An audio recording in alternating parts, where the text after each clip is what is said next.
But I think there's a general national conversation we need to have about security. Okay, it's not only a GFA thing, or it's not only a football thing. I think we need to have a wider conversation around security in this country. Certain parts, especially when you are moving between one point and another, we've heard the stories. There are several places where the incidents are a bit more than other places. I think that we need to have a strong conversation about our national security, the security services. We need to figure out how we can make those places safer, because when the incident happened, I was going through comments on social, and people were saying that, oh, that part is a hotspot. I don't know if you've seen similar comments to that effect. Some people say, oh, that part is a hotspot. So this happening, it happens all the time. So if it's a known hotspot, how come nothing major has been done? On the security side, because you do know that football clubs will travel there. Businessmen and women will move up and down because they want to deal with one thing or the other. You know, people will move from there either to a visit, from a visit. So we need to have a wider conversation about security. Let's see if this new measure will bear some fruit. Let's see what happens. But I also think that when we finish having that conversation, we also need to ask ourselves, or the clubs need to ask themselves a few more questions about what they can do to stay safe and to protect themselves. Well, Nathan, again, there's this bit where clubs have to be responsible for their own security as well. This directive from the IGP is good. But again, clubs would have to make the extra effort to make sure, if it's a minimum of 2, and they feel they can afford more, clubs should go an extra mile to make sure they are very well protected when they are traveling. Because, look, there are cost issues, obviously. But you wouldn't want a situation where, when you have an away match and you have to travel all the way to the match venue, your players are concerned about their safety on the road. You don't want them to add the burden of that tough game they have ahead of them, already weighing them down, and then having to add the part where they have to be concerned about what could or what could not happen to them on the road. So beyond the Ghana Police Service, the IGP giving this directive, clubs would also have to do a bit more. Take some very good decisions, okay, that won't expose their players to danger. You know, for instance, late night travels. And I chanced on a document, the FA shared. That was years ago or months ago. And that document had safety tips for traveling clubs. And in that advisory, the FA advised clubs to avoid traveling at night. Okay. So some of the decisions that clubs should take, they would have to look at the what ifs and where the possible risks could be if they want to take some of these decisions. And that's what I'm saying. A lot of responsibility would sit on the clubs with regards to the decisions they make when they are traveling. So we wait to see how things go. I mean, for me, I think that looking at the frequency of incidents like this, it's quite spaced out. Last time it happened was 2023, right? To Legon cities. Then you have another one occurring somewhere in 2026. So sometimes you are tempted to say, because it's not frequent, because it doesn't happen very often, clubs seem to go with the flow. Oh, this is how we do it every time. So, you know, this is how we always do it. So they tend not to pay attention to the possibility of that risk happening anytime. Now, clubs know that, look, it is a known unknown. You know it can happen, but you don't know when it's going to happen. Yeah. So just prepare for it regardless. So it should help the clubs plan well when they're on the road, because I mean there are trips to Tamale to go and play Karela. There'll be trips to TNA Park. There'll be trips to Nanafo Sijabo Park. There'll be trips all over the country. There'll be trips to Pando and all. So let's just try and keep everybody safe, clubs safe, players safe, and then we'll think about the game itself. Otherwise, I mean, Nathan, if we would have to be worried about how we'll get to our match venues to go and play football and all, clearly it won't help. But again, the state cannot run away from all of this. Just like you said, Nathan, good roads would help. Very, very, very convenient transport network would be very important as well.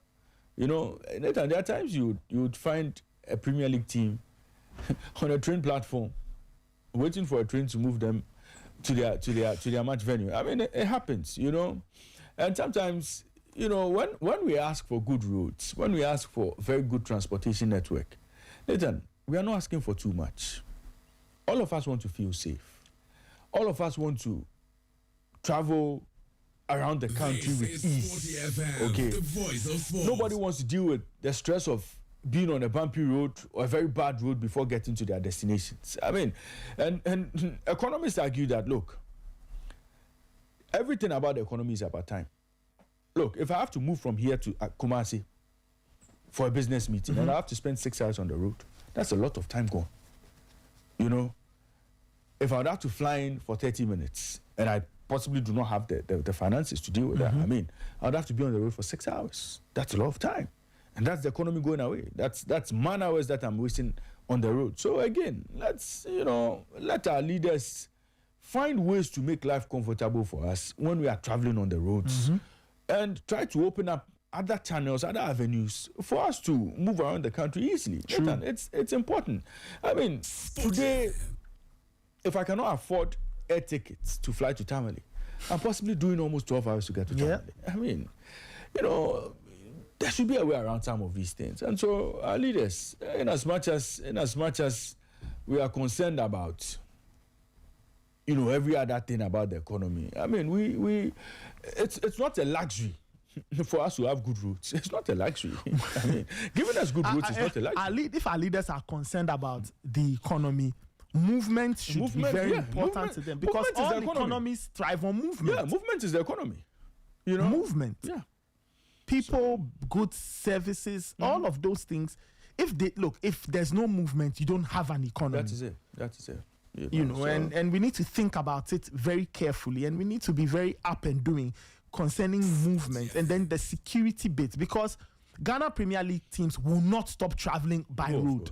I mean, that is what they have.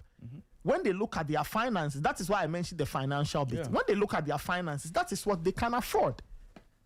That is what they can afford. They can't even afford to stay an extra day away from home, because that means extra money. Yeah. And it's not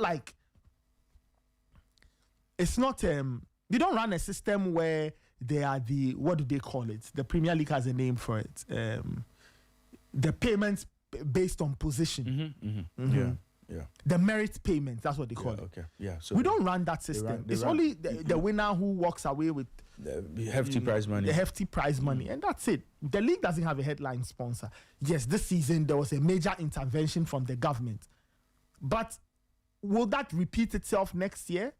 Possibly. Probably, but even that, we were told that was just the first tranche. That was just the first part of everything. More was going to come Sporty FM as the season, progresses. But I mean, we've not seen anything. Clubs haven't said anything, and that's a conversation for another day, because that partnership itself was supposed to create channels for more. That partnership was that whole. Is it Adisa? Right? Adisa Productions. That whole partnership was supposed to be creating content and finding ways to monetize that content, just so the clubs receive more. That was what we were told. But I mean, months on, we are still standing at the 1 million that was given to them at start. So again, you look at the partnership and say, well, have they really achieved everything they set out to achieve? That's a conversation for another day. But Nathan, like you said, there are financial issues. The FA has financial issues they are dealing with. the league itself has its own financial challenges they are dealing with. So we'll see how things go. But the FA should be up and doing. Nathan, it's becoming normal for us to say, oh, we don't have a title sponsor and that's it. You know, it's almost looking like when it comes to the product of the FA, the main product of the FA, the Ghana Premier League, Division 1, Women's Premier League, the FA Cup, MTN FA Cup. Look, these products, which would be the main product of the FA, where they should focus all their attention into making big, it almost looks as if the FA is comfortable telling us, or the FA is comfortable lamenting with everybody that, oh, there's no sponsor, oh, we are struggling to get sponsorship. Sometimes media is blamed for not putting the league in good light to attract sponsorship and all. We've heard all sorts of things. Sporty FM. But you see, the effort the FA put in Black Stars related issues, I am sure if they dedicated a quarter of it, or if they paid attention 50% to their own products, you know, pushing for sponsorship here and there. Look, when you look at the strip, the new strip of the Black Stars, the one the FA president wore yesterday, when he was presenting the cards to the RFAs. If you pay attention to the strip, it had KGL and MTN logos in it. Okay? That was a Black Star strip. And the question you'd ask is, look, you can make a case good enough to convince KGL to sponsor the national team. You can put a good case in front of MTN Sporty FM. to sponsor your MTN FA Cup. But you have difficulty convincing same entities or more or others to invest in the Ghana Premier League. There's a problem. There's a big problem. Why are you struggling to market that particular brand? Nathan, it's not for you and I to do. That is true. It is not our job. But I'm just saying that, look, the amount of work they put in to make sure the Black Stars get everything they want, they can do same for the local league. The level of organization the FA brags about as being the most organized federation. Look, at the end of the day, it is the Black Stars that gives the FA oxygen to breathe. Okay. From the point from FIFA to wherever, it is the national teams that gives the GFA oxygen to breathe. It gives them life support. And so today, if Ghana decides to say, if government decides that, oh, well, we have decided to pull out of all FIFA organized competitions, we don't want to be part of any FIFA event again, that blood supply to the FA is cut off. Because how would the FA now present itself before FIFA? You understand? Yep. So what we are saying is that, look, don't focus all your resources and all your attention on the Black Stars, which you don't own. The product you own need a lot of support from you. You see, and sometimes you see, Nathan, football people, I always say, deserve what they get sometimes. Oh no. They would come out and lament, oh, we don't have a league sponsor, we don't have money, traveling is expensive, it's expensive running our league, it's difficult running our league, it's difficult running our clubs, and that's why we can't sleep and move the following day. Look, Nathan, sometimes they deserve what they get. They don't ask questions. They don't demand what is due them. Look, they are happy receiving soccer boots and footballs, okay, as gifts. They are happy receiving souvenirs from the FA. Almost to say, well, you start a football club and you don't have money to buy footballs. Almost to say you start a football club and you don't have money to buy boots for your players.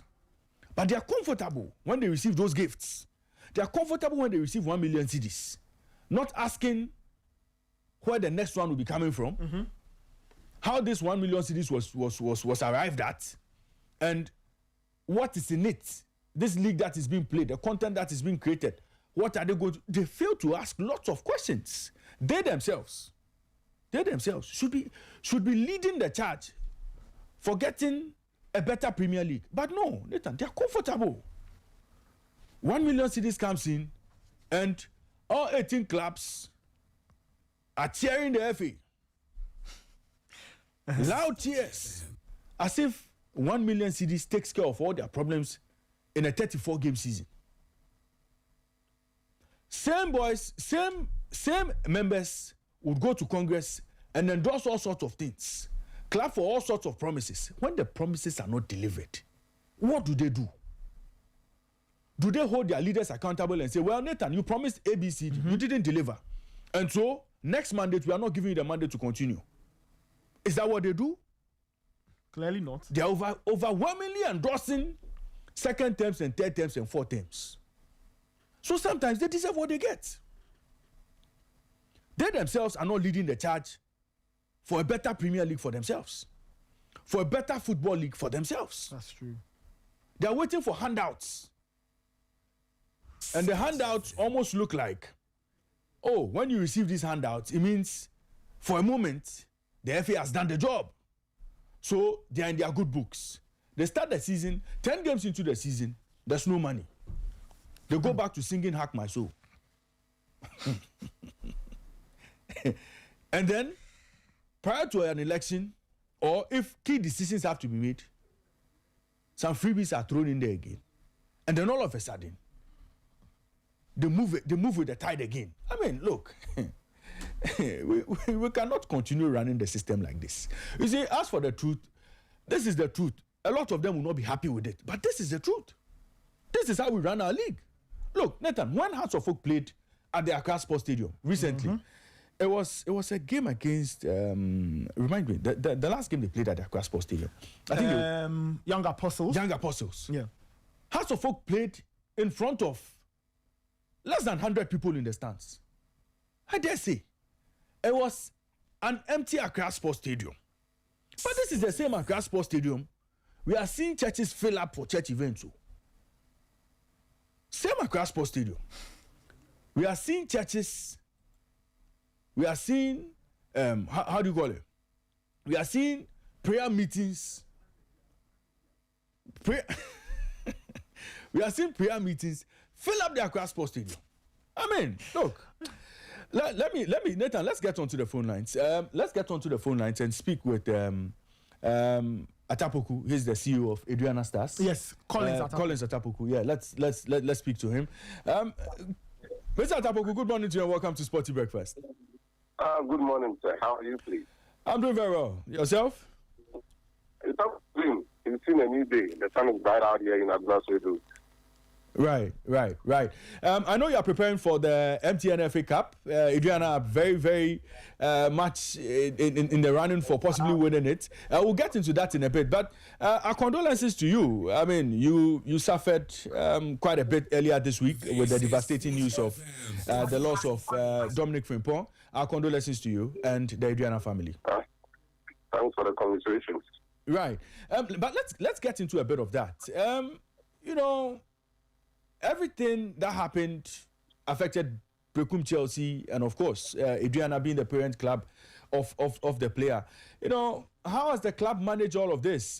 This very difficult situation. How has the club managed it? And what's the latest from the side of Aduana and Berekum Chelsea, if you have been briefed on any latest developments? Well, thank you very much.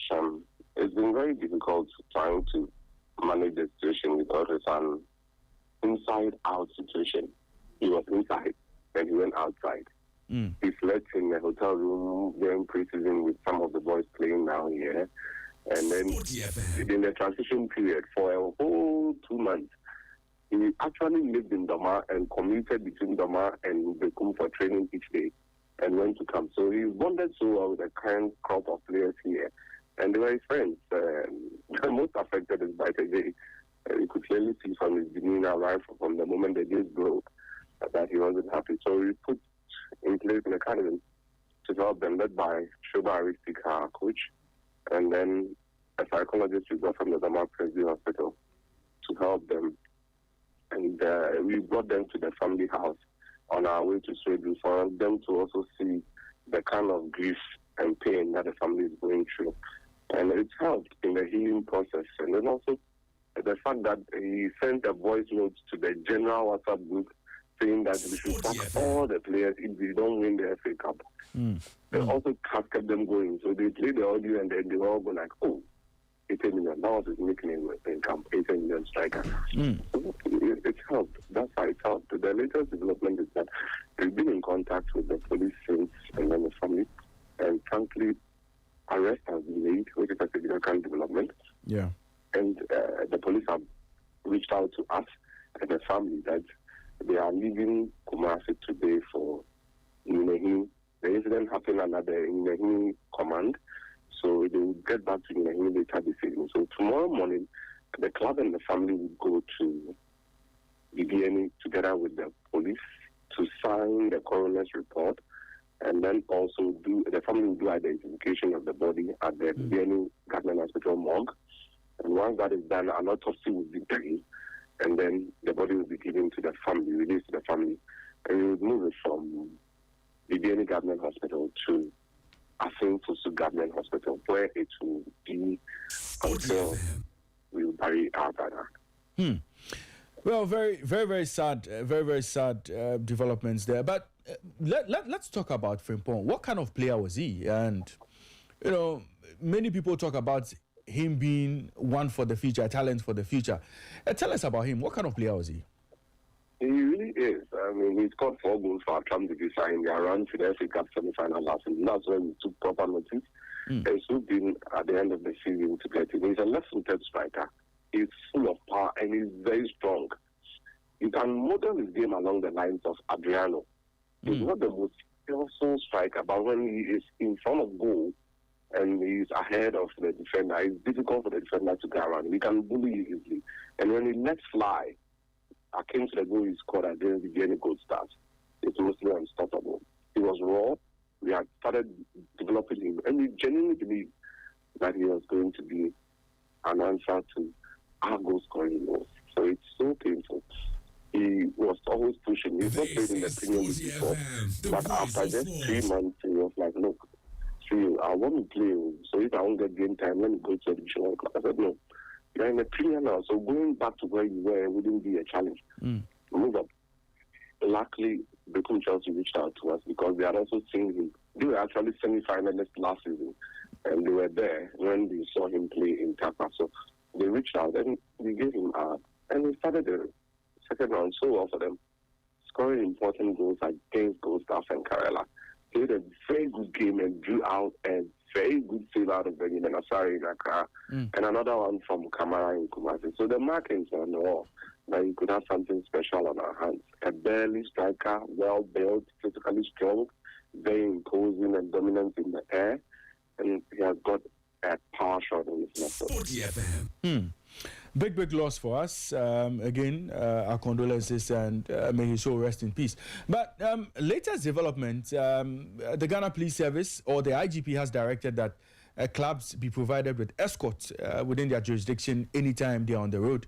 A good decision. How is Aduana receiving this news?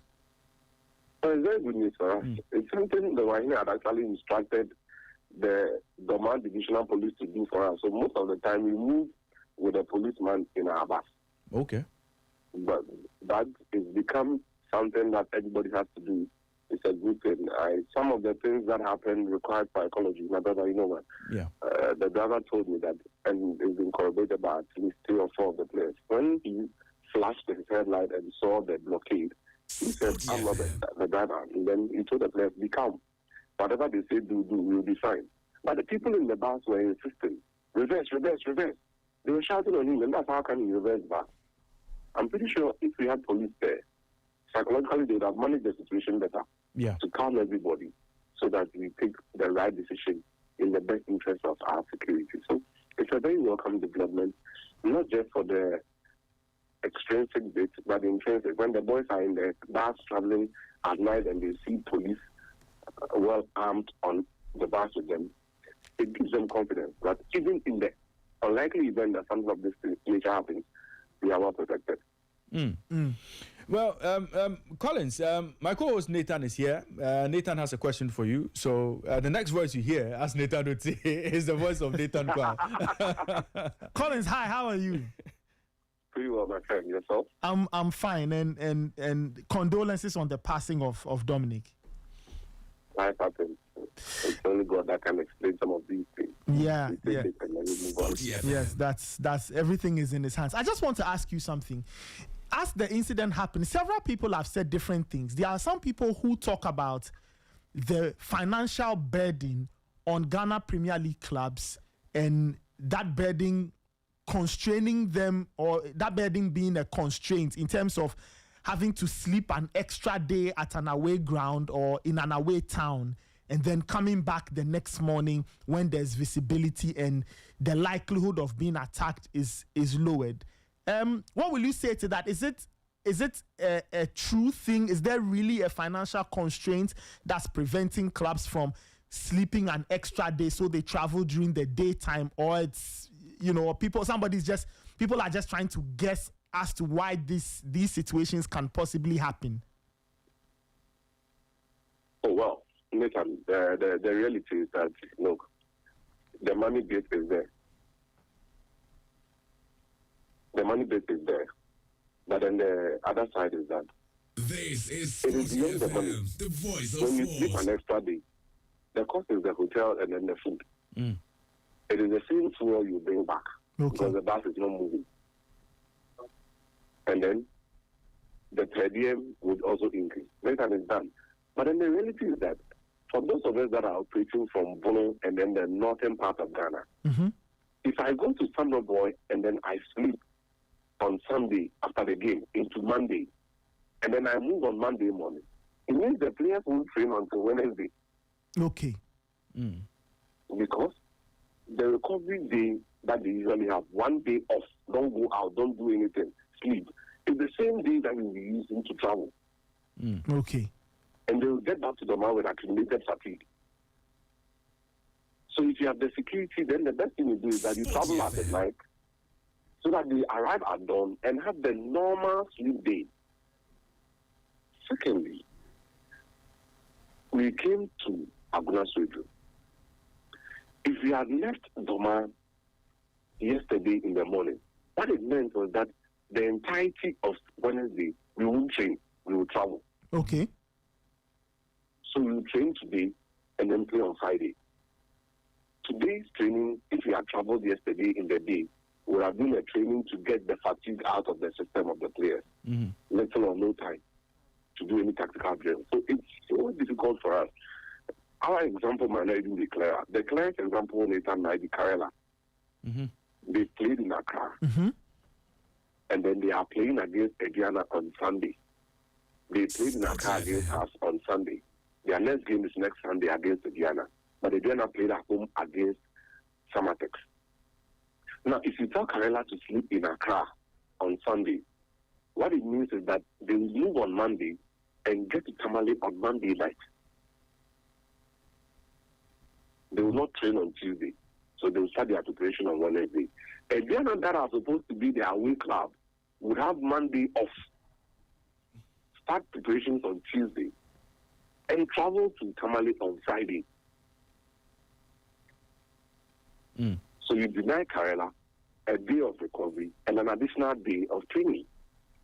So it's difficult. It's so difficult for us. When we travel along to play this game, Nathan, the biggest problem is not the money. It's the criminal underdevelopment with our road network. It's criminal. Because, I mean, if the roads were developed, traveling times are shorter. You can quickly get back and then rest, recover, and then you don't... Your schedule is not taking out of gear. Interesting point. Interesting point. Really. Well, so Collins, in terms of finances, and it's something that has come up, quite a bit when it comes to issues concerning the Ghana Premier League. A lot of the clubs don't sit in a good position in terms of money. Okay. Money to run the club, money to take care of business, money to take care of players. We know not a lot of the clubs. We know all of them. All the clubs, yeah.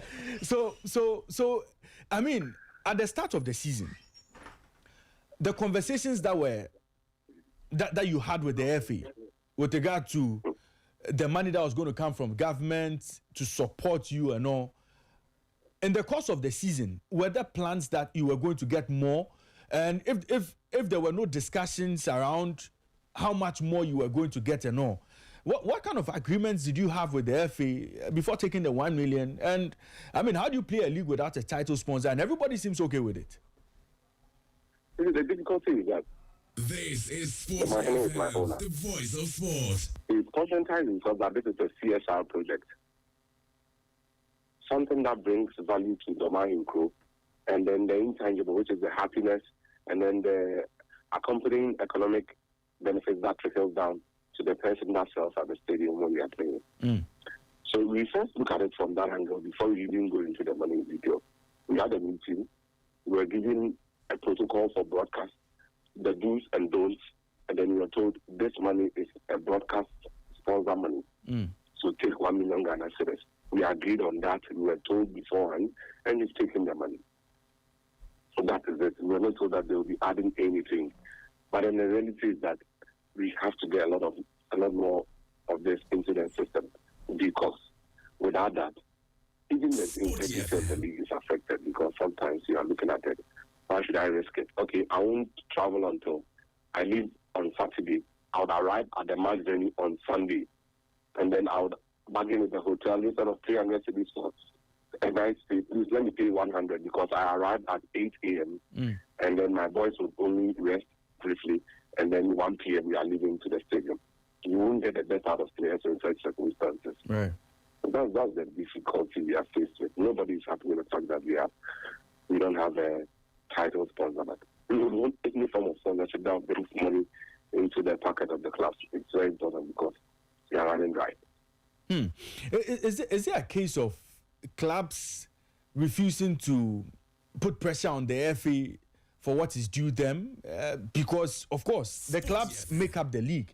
And the clubs have a very powerful voice in terms of pushing for what they deserve or what should come to them. Is there a case of clubs being scared to push because of the fear of being victimized? Is that the case when it comes to the Ghana Premier League? Not at all. This 1 million thing, we were all over the place with the FA land. Let the money come in. But let me paint a picture for you to see how much pressure is going on the FA, but it just decided not to come out. We had this partnership with Berekum, Awake Mineral Water, where they were giving each club 1,000 bottles of water. Some clubs have received theirs, some haven't. This is, let me put the words mildly, ordinary water. The amount of pressure going on the competition department and the general secretary, I'm not sure he can bear it. So you can imagine if it is money. This is water. The 1,000 bottles of drinking water, something we could buy if they don't provide. But the moment you were told we are getting it, nobody's putting pressure on them. Look, we want it now. We are trying. Just that we have to increase the avenues through which more revenue would come into the football ecosystem, because Nathan is that I promise to come over for a sit down and let us all see what the challenge is. Look, it's not sustainable if you go this way. We cannot sustain it. Right. You're playing the FA Cup this weekend, and it's a competition that you want to win, hoping that you can sneak into Africa, if I can use that word. You play Nations FC this weekend. What should we expect from Aduana? And is it looking like it's a competition you can win? Yeah, right from the onset, we believe this is a competition we could win, and everybody is working towards that. We are here, we are going to train today and get ourselves ready. We promise everybody we will put up a good show for everyone tomorrow at our Grand Sports Stadium. After all, we come there to beat our Black Sevens. The natives already know what we can do. So we are putting the pieces together. Sit behind your TV at 3 p.m. tomorrow. We will put up a good show for everybody. Well, before you go, you started the season very well. You started the Ghana Premier League very well. A lot of people thought, in terms of a team, looking at a team that could win the league with your coach, Jehovah Aristika and all, you had a very formidable team, a very good coach. You started very well at a point. I think Adriana were on top of the table. And then you just took a nosedive. I mean, what went wrong in the course of the season? Or what has gone wrong for you in the course of the season? The first one is that you have a bad home form. In the Ghana Premier League, if you really want to win, you maximize your home comfort. We didn't do that. We dropped points at random and as well, like we were sharing candies to the thing. You on a point, come for a point in the and it didn't help us. Secondly, our accent onto the summit of the Premier League coincided with a literal wipe away of the spine of the team. When we won 1-0 at Sando and then went on top, it was a Paris victory which saw us sacrifice Alex Boachek, the best centre back in the Ghana Premier League, went out. Sporty FM. Then Seydou Sana also went out. And then Emmanuel Mafu joined the Chan team in the preparations for that tournament in South Africa in Sweden. Yeah. He got injured in the last minute, couldn't join them. He was the top scorer in the league then. He also went out for 2 months. And Misa Kefi, who had also played so well for us throughout the season, also had a fracture. So 4 players, 2 in attack, 1 in midfield, and then 1 in defense, very key players, all went out. And we didn't have enough quality to replace them. That's why we went heavy in the market.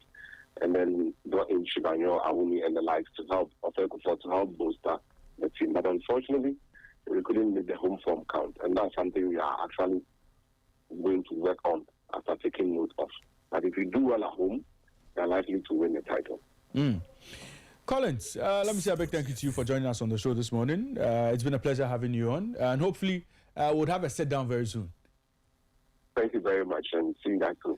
We wish you all the best in your game against Nations FC. Thank you. Right. And that was Collins Atapoku. He's the CEO of Aduana Stars, or Aduana SC. Nathan, that's how they call them these days, right? Aduana FC, yes. Yeah, Aduana FC, yes. It took me a while to get used to it. Get used to it. Yeah, we're used to the Aduana Stars. So, a big thank you to Collins for joining us on the show this morning. Nathan, he speaks about a few, very, very important issues, yeah? Especially clubs and their preparation for games and the grounds they have to cover. He made a very strong point about the underdevelopment of Ghana's road network, and and the impact it's having on their movement. As he says, if you don't leave on Sunday to get back to Monday, where Monday is your off day, and then you start prepping on Tuesday, you are going to lose Monday travel day, Tuesday rest day, Wednesday you start preps, you are playing Saturday or Sunday. How much work are you going to put in tactically to get ready for a game? So if we don't fix the road network, it will be tough for teams to still have to manage that balance of traveling to play on the road but still being able to function well in terms of the preps. Right, in terms of getting ready for league games, because what you don't want is to have teams going into matches ill prepared. Yeah, what you want is to level the playing field so that everybody comes into it with a good chance of winning. Already, traveling to certain grounds gives the home team a certain advantage. That one, there's nothing we can do about it. Right. But what you don't want is to almost like have a domino effect where that the advantage is almost, let me try and put my words well, that almost every team walks into one game with more disadvantages, right? So you are dealing with the burden of travel, and now you are also dealing with the burden of not having recovered to even play your own home game or to go and play another away game, assuming that you are playing 2 or 3 away games in a row, you see. So I don't know. What the other thing that just came to mind is that maybe the GFA can have a second look at scheduling. Right? Yeah. Have you seen what the NBA does, Ray? If you observe, there are times when teams go on road trips, right? What they call it the road trip, the away games. And they go to a certain part of the United States and they play a number of away games. Yeah, that's true. And then they come back and now they play a long stretch of home games, and then they hop around their own geographical area and all. Maybe the FA can think along those lines about, okay, how do we schedule the game so that they are more optimized? Well, again, the challenge the FA would have would be the distribution of the teams. Okay. So we go up north, there's just one team there. So how do we manage that? So we come to the central region, the Sweden Blacks there. Right. Then we go to the middle belt. That's where you get quite a number.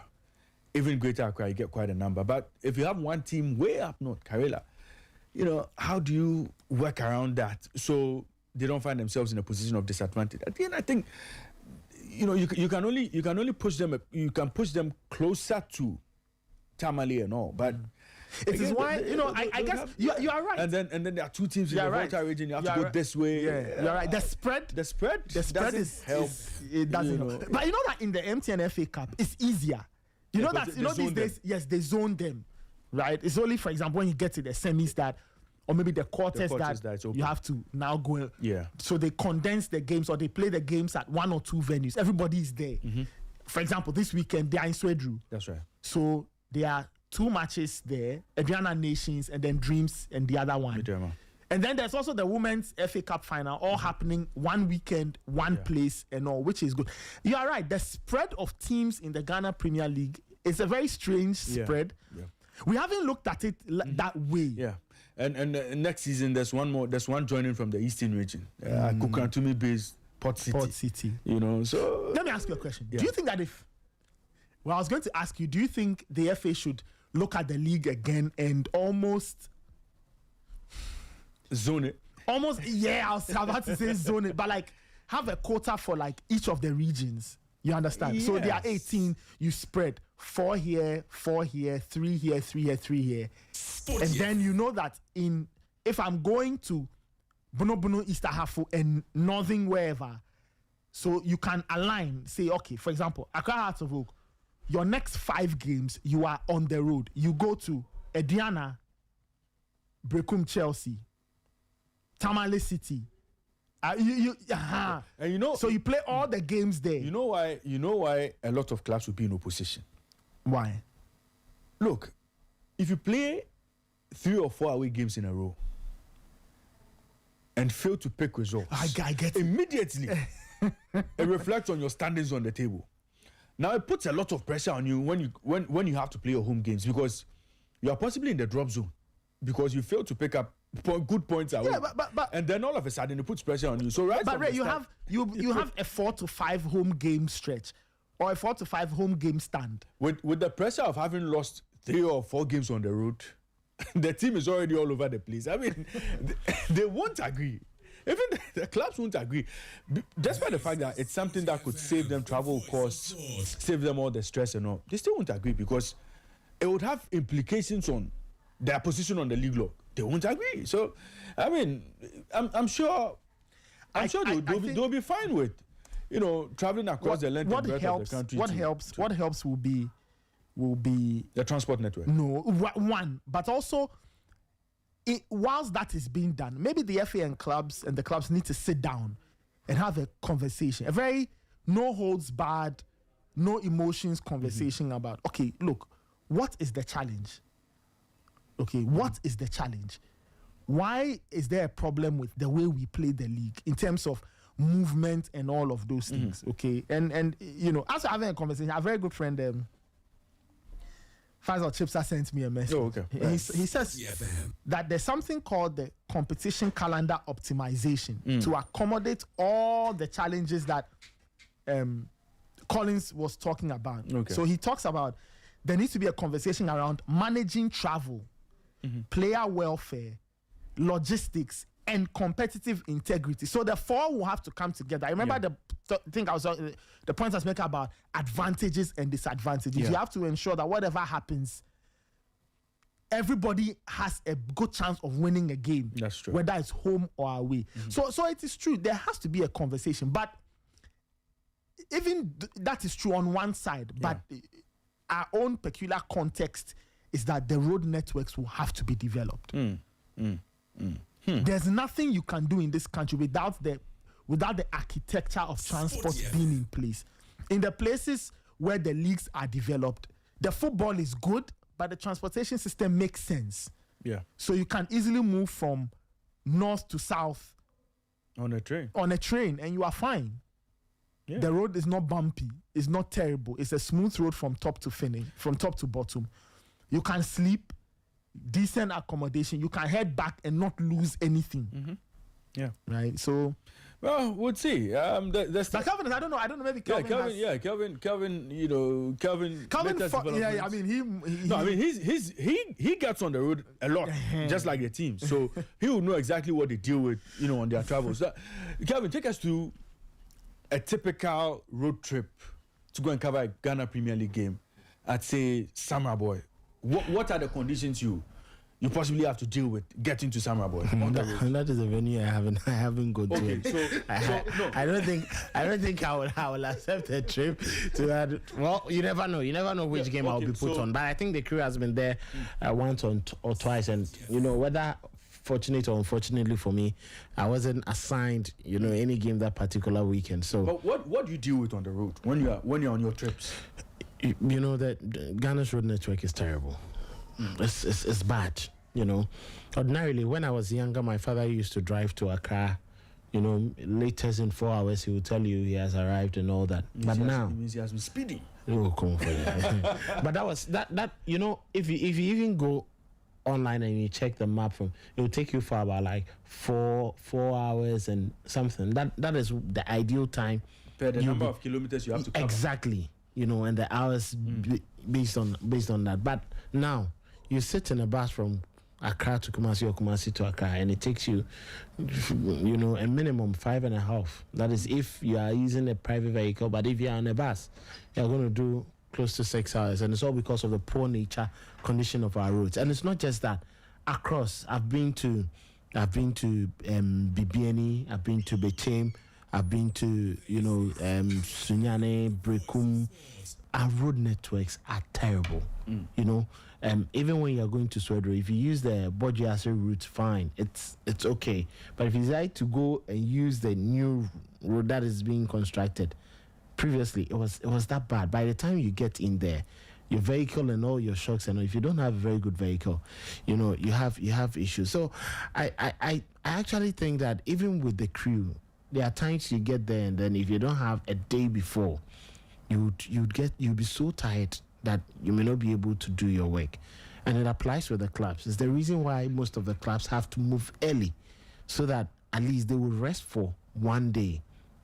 They would have to rest for one day and then play one full day, play the game on the next day, and then when they finish playing, they think that no, we've spent too much. Spending 2 nights at one particular place, that is too much on us, because the cost and everything becomes difficult. Ata has said it all. The lighting on the roads, poor. Yeah. And it's not just in the hinterland. Even in the city. Yeah, we get even in the city, Kumasi and Accra, you drive through and you realize that darkness all over. If you don't have proper lights from your car, it becomes difficult. Ask yourself, if you develop a fault, because you're working with a machine, if you develop a fault in your car and your lights are not showing properly, how then do you navigate through those, hinterlands without a proper vehicle? How do you go through it? And I think there's something that we forget, as someone who's done settlement planning. Good transportation system is a way of what? Is a faster way of what? Communication. Yeah, of course. Because I can get the information delivered to you quickly than before. Remember back in the day, it was just have to send a messenger.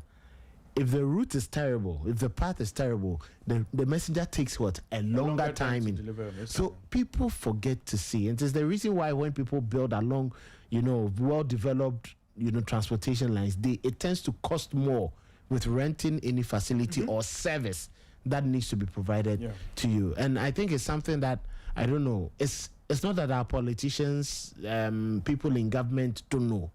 They know this. All of them have learned to the highest level. Most of them, not all, but most of them, or a chunk of them, have learned to the highest level. And should know that these basic necessities shouldn't be negotiated even by the people.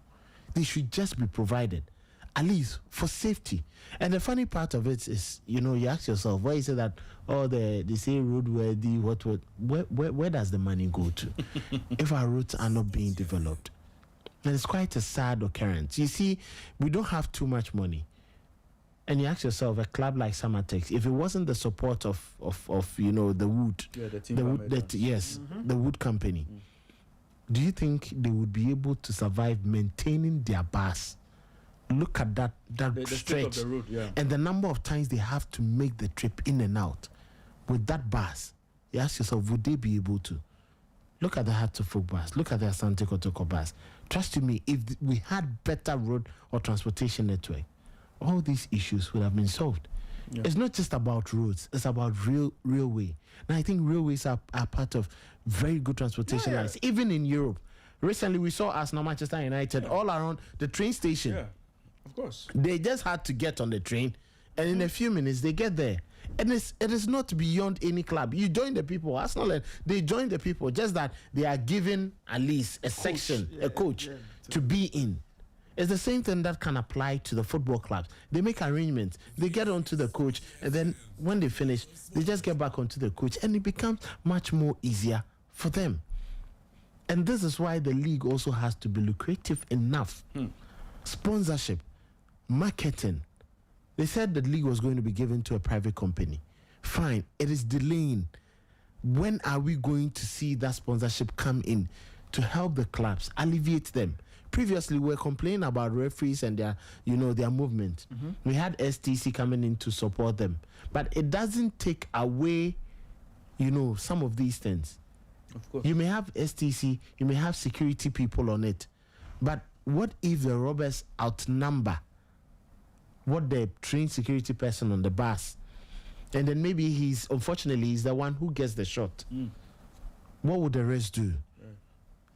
And I think that this occurrence is just sad. And if you listen to the narration from some of the players and the technical members of the teams involved, it was sad. They were looking for traders because they know that traders are the ones who have money and come on these trips. Yeah. And they were quite sad that it was a football club, but they had to do whatever they had to do because that was the plan. And they felt that, come on, you people are running away, going to give us away that we are here. So they just had to quickly initiate that challenge. I just hope that from here, member of parliament across that routes and railway system, what's the routes? The routes minister's name. Urban routes urban routes, feeder routes. They will quickly look at some of these stretches because, trust me, Samatex is going to be in the league next season. They are going to stay. But wait, BBN Gold Stars, all those clubs there. Karela United Football Club, Mediama. When you are going to Takwa, Charlie, you will battle. So are those roads not part of the big push? No, they are not part. Oh, they are not part. But I think that now we have to, for places like that, just look at Takwa. And I think we failed ourselves as a nation. We've thrown away plans. You go to the physical planning department and you see proper plans of road, railway system that should have been implemented. But no.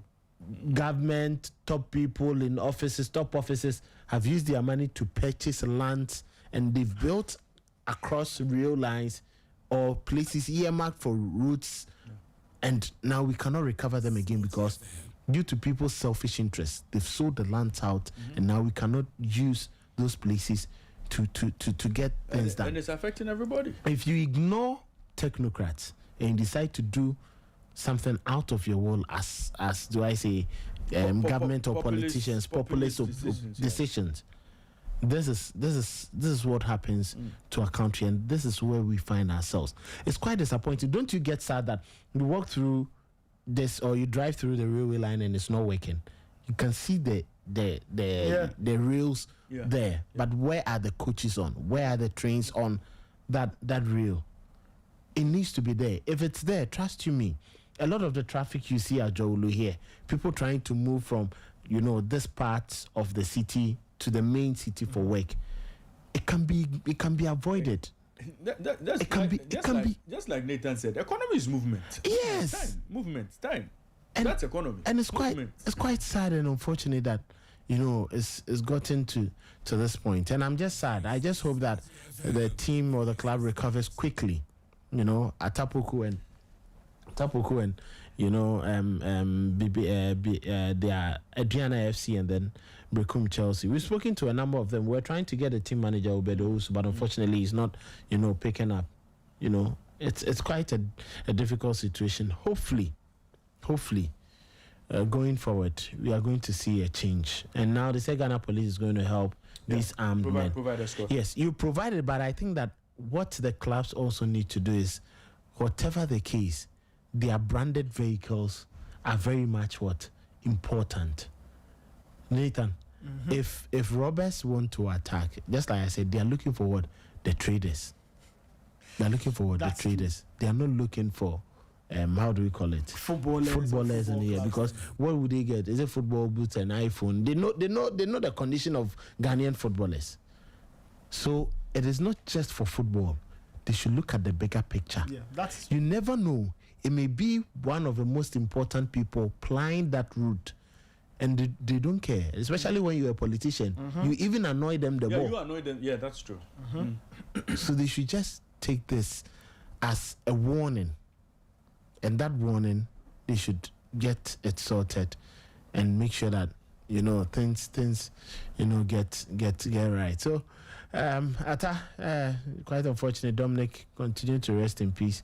The FA will do their bit, and we just hope that government and then all other relevant bodies will come through to help us get through this, because there are times you drive through the night. There are times that we delay on the road, and then you have to get in late at night. Like last week, like this, we had to go to Doma, which meant we had to sleep in Sunyani and make the move.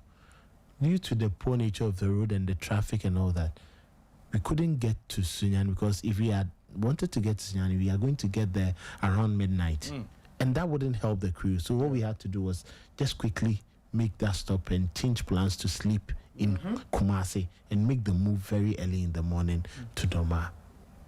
Because of because if it was very good nature of the route, proper lighting and all that, good security along the route, you are safe and good. And it's not just there on this Gimpa route. Yeah, the Legon bypass. Yes, the Legon bypass. Sometimes, especially when the lights are not working, people just take advantage of it. And it's not just there. There are so many other spots across the city that we just need to get all these matters resolved. I know people are listening. Relevant offices, bodies are listening to Sporty FM. Please, just make sure we live in a very safe, environment. Would you want people to continuously die, all because of simple things or basic necessities that as citizens we deserve? We always say, Nathan, I always say this: having good roads, having a solid transport network is not a luxury. No. It is not. And so no one should think that when they invest so much in giving us that, it's money that is going down the drain. No. They are doing us a favor. Look, the same road I would use, the Minister of State would use that same road. The President would use that same road. And there was this day, it was raining heavily. It rained heavily. When the President was going to commission the Nkukon Kitikiti in Hacho, what's the name of that place? The Nkukon Kitikiti, the National Service place. It rained heavily. Heavily. The atomic roundabout was unmotorable. But they had the police escort with the president at the time. They had to find a way to make sure they cut through all the water on the road and everything, just to make sure the president got to Hacho.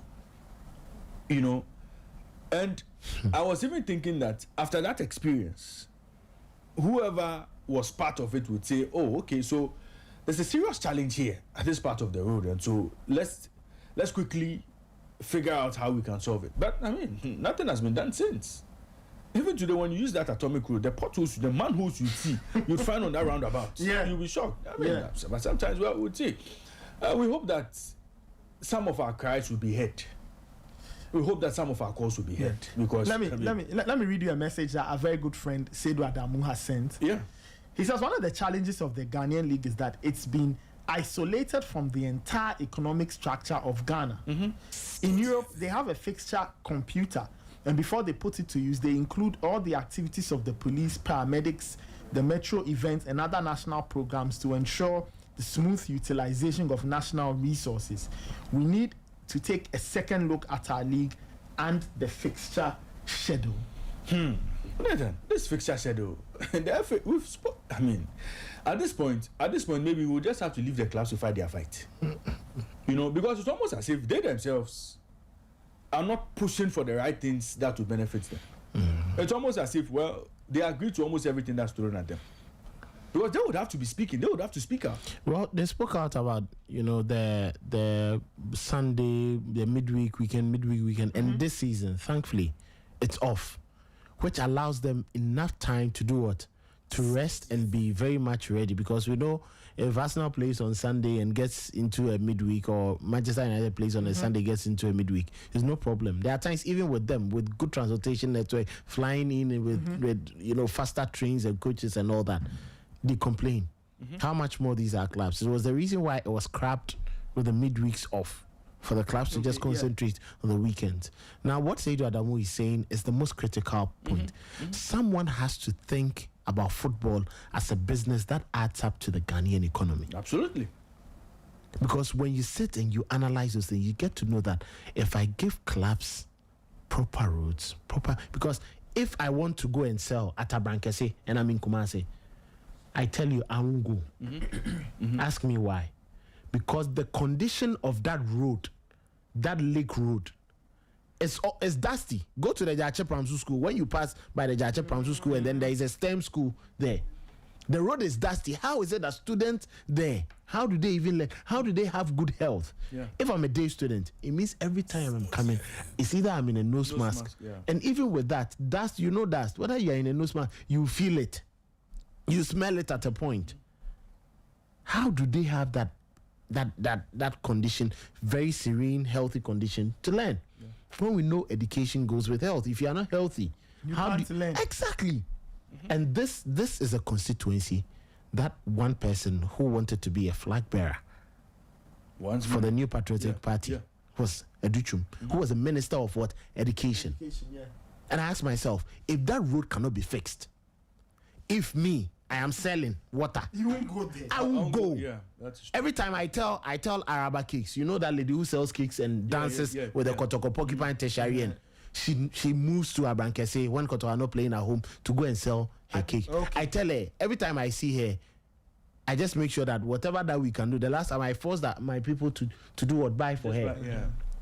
Because to move there, the health risk, the nature of the road. And this is someone, Minister of Education, who knows in my constituency I have built a STEM school. I need to make sure that road is not dusty. And this, it's a very strange thing, and you see, and the funny part is, I come from Ejuso. Somewhere I have seen continuity with road projects, said that even inner roads, access roads, have been tarred, even if it's not to that level. It is easy maneuvering your way through Ejuso, because most of the roads, inner roads, are tarred, and I've seen continuity from Abuajeje up to this point, up to John Kuma, and now there is Kwabena Boateng. How is it that the others are not doing it in their constituencies? It's strange. It is so strange. And that is why this I don't know how as a nation, maybe we should move to that system across some of the top European nations. Development should be independently handled by the physical planning department. But in principle, that's what it's supposed to be. But now they don't. The assemblies. Now, yes, government assembly. If you are an assembly, your decision, your power will not override that of the politician. Yeah, that is it. But or even the rich man in the society. If I say I want to build my fuel station here, there's nothing anywhere. Whether you like it or not, I won't let you do the route. I'll build. This contribution of sports to GDP has come back again. So, because we should be able to measure. We should be able to measure the space to say this is what we bring to the national economy. Absolutely. So we want to make an argument based on this contribution that we want roads done, roads that lead to sporting facilities. We want done. Roads that lead to these communities done. Because if you don't fix the road, we suffer. And if we suffer, the national economy will suffer to a degree. Yeah. So at this point, I'm even expecting the FA to, on their own, make a case for the contribution of football to our GDP. Look, football plays a huge role in terms of the tangibles and the intangibles, providing all of that. People are employed. People have commercial activities on match days. You understand? Gate fees are paid. People buy tickets. There are all sorts of taxes on it. Football clubs import their apparel. They import footballs and all. There are taxes on it. There are sports shops here in this country that will be levied and all. Look, if you want to make a solid case for contribution of football alone, I'm not even talking about sports. Football alone, it's huge. And we can be making a case and be pushing for development within certain sectors. And that's what, you see, where Seydou is coming from. Somebody has sat down to analyze all of that. For the American government to be investing what they are investing into sports, are they getting results? Do they get results? Absolutely. See, and you see, they are doing the right things from research and roundtable discussions. You know, in the last couple of weeks, remember we met Martin Ezedu that just recently. Yeah. You know, I think a number of people, journalists, and do I say top people across the world were invited to the United States to go sit brainstorm ahead of the World Cup. Lots of programs. Yeah. Do you know what they want to get from it? The insight from you, the insight from Nathan, the insight from Raymond, the insight from Immortal, the insight from myself, the insight from somewhere from India, someone from Rwanda. Come put together and then try to fit it in their system. Can we pick this? Can we pick this? How do we implement it? How do we get better here? This is the only country you write your thesis and they will sit down and they will rot in the libraries of the universities because they will not allow the universities, the technocrats to do what? Apply them. Yeah. I had to take my lecture to forcibly stop construction in the middle of, you see, the just roundabout, that intersection. You know, a traditional authority, someone influential, wanted to build a restaurant there. Where?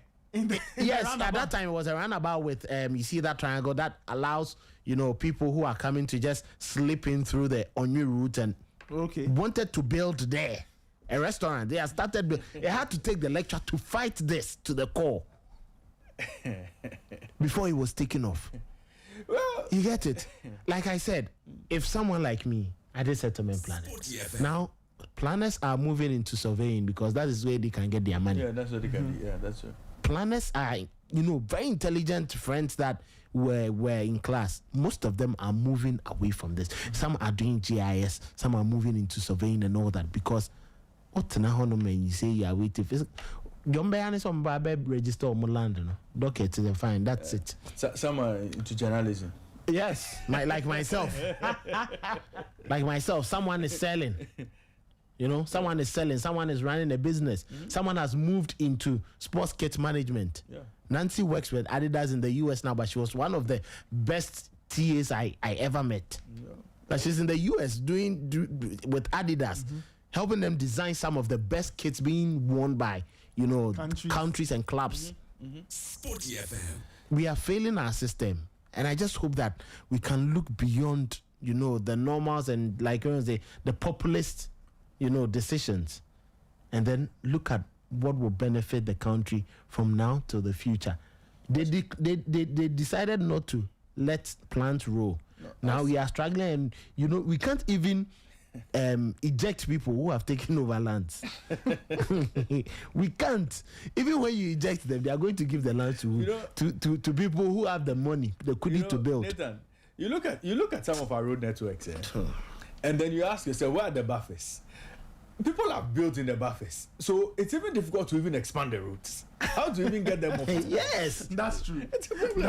In Ghana, whenever there's a road construction, half the effort is spent moving people away because they've built in all and the amount of compensation involved. So the government will see, hey, you are paying this compensation. Forget. You know, then the project will not come on. You know, but we'll see. This is still Sporty Breakfast. This is still Sporty Breakfast live on Sporty 106.1 FM in Accra, 102.5 in Takoradi, and 91.3 in Kumasi. And we'll be dancing Kakalika. Well, Michael Asaribodu has joined us from Sporty 91.3 in Kumasi.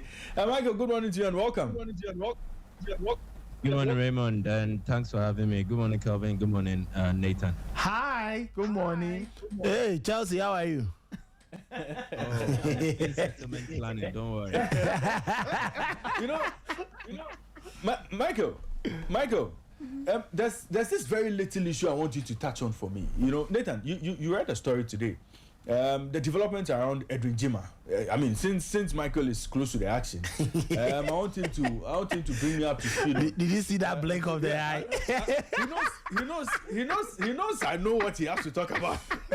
Okay, so yeah, so Nathan, give me a bit of that the story. story is on Ghana Web, and it says former Black Stars defender Edwin Jima's sister, Felicia Jima, has asked for what is this going? Has asked for her brother's forgiveness following a heated family dispute over the alleged takeover of the ex-footballer's 8-bedroom house.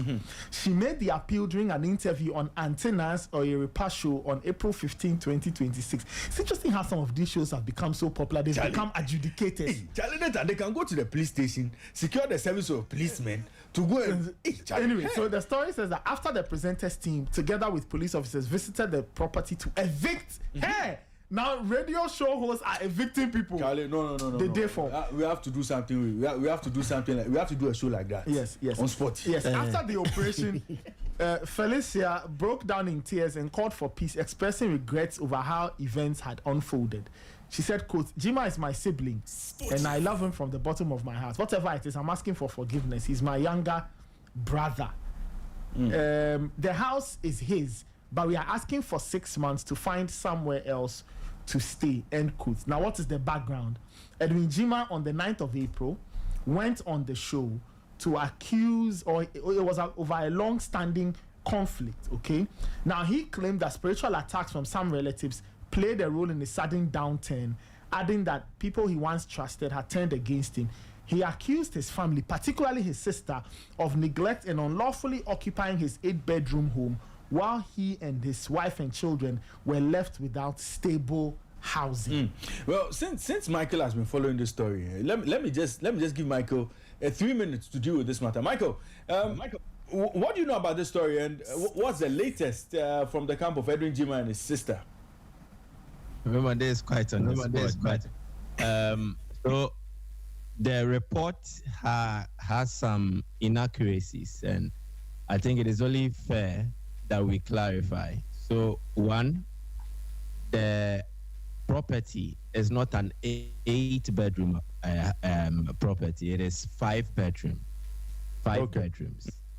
So that is Edwin Jima went to say it's 8, but I think that if he truly knew the kind of property he invested money that the family built for him, he would have known that it is 5, and that other amenities like the dining room and all the others are not part of the rooms. It is not counted as part of it.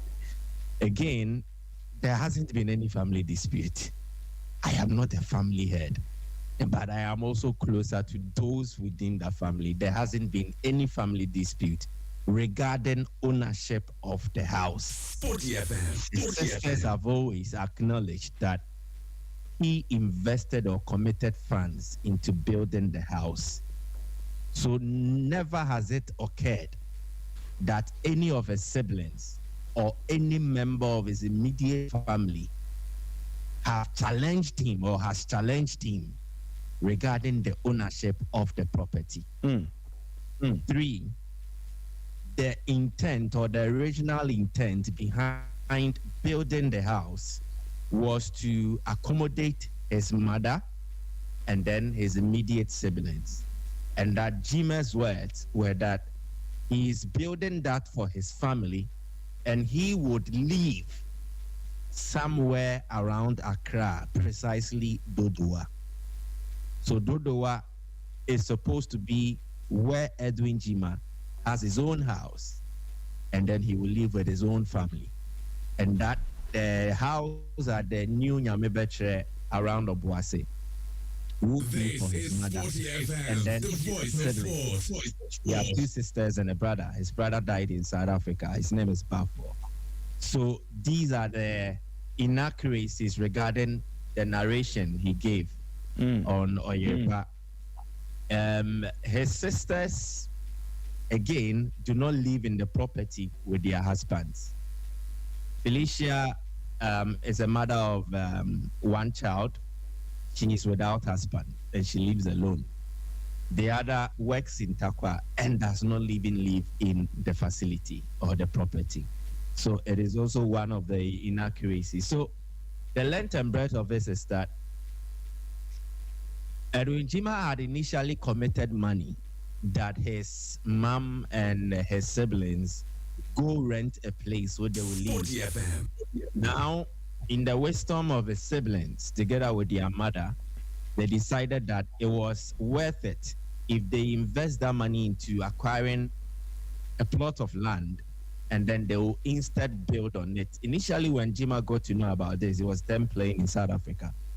He was a bit angry because he felt that he had given money regarding a specific instruction which hadn't been followed. But along the line, he came to understand what they were saying, and then he committed funds to it. Now, initially, he had wanted the documents to be in the name of his mother because he said he was building for his mother. And they said, no, it is your property.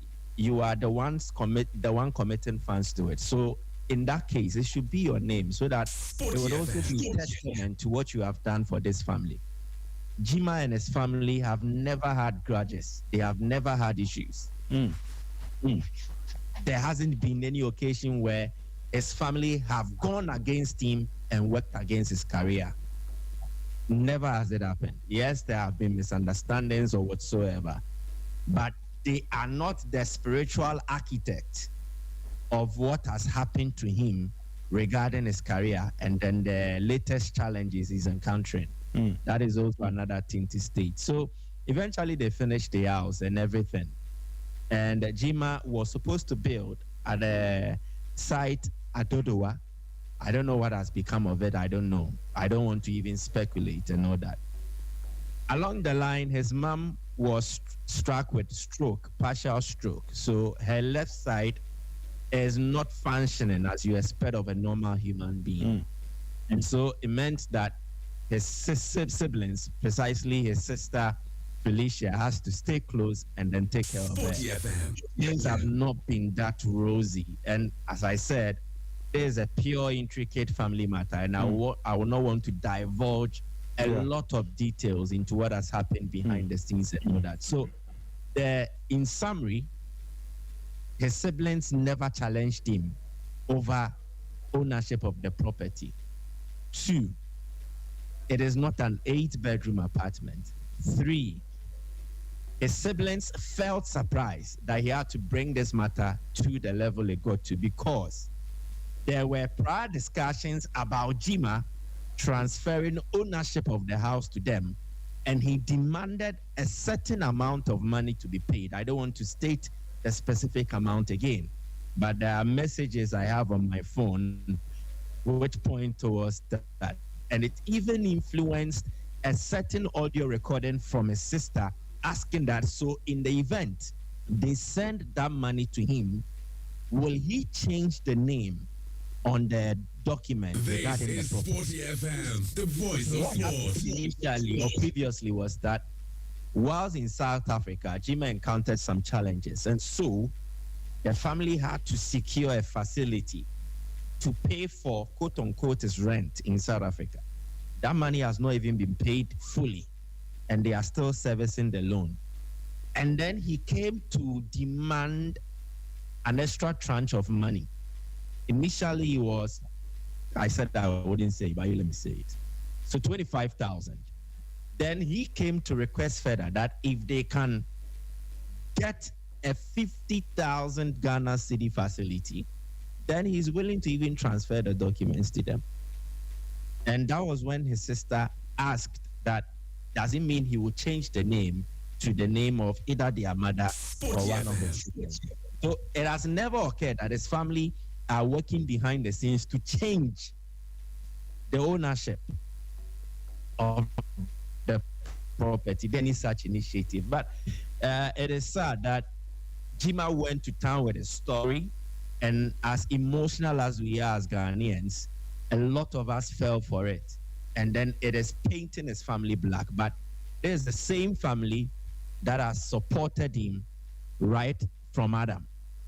even till the time that Evans Adote took him to Secondary Azakes to play, until he even left the shores of Ghana to play straight abroad. So a lot of things have happened. But again, we just heard a story and then we bought into it fully. We swallowed it hook, line, sinker. Sporty FM. Now really understanding the other side of the story. And it's painted his family black. Even his mother, who is partially ill, has been branded in a certain manner as evil, because it is believed that this is a conniving between Jima's siblings and his mom to take his house from him. But never has this happened.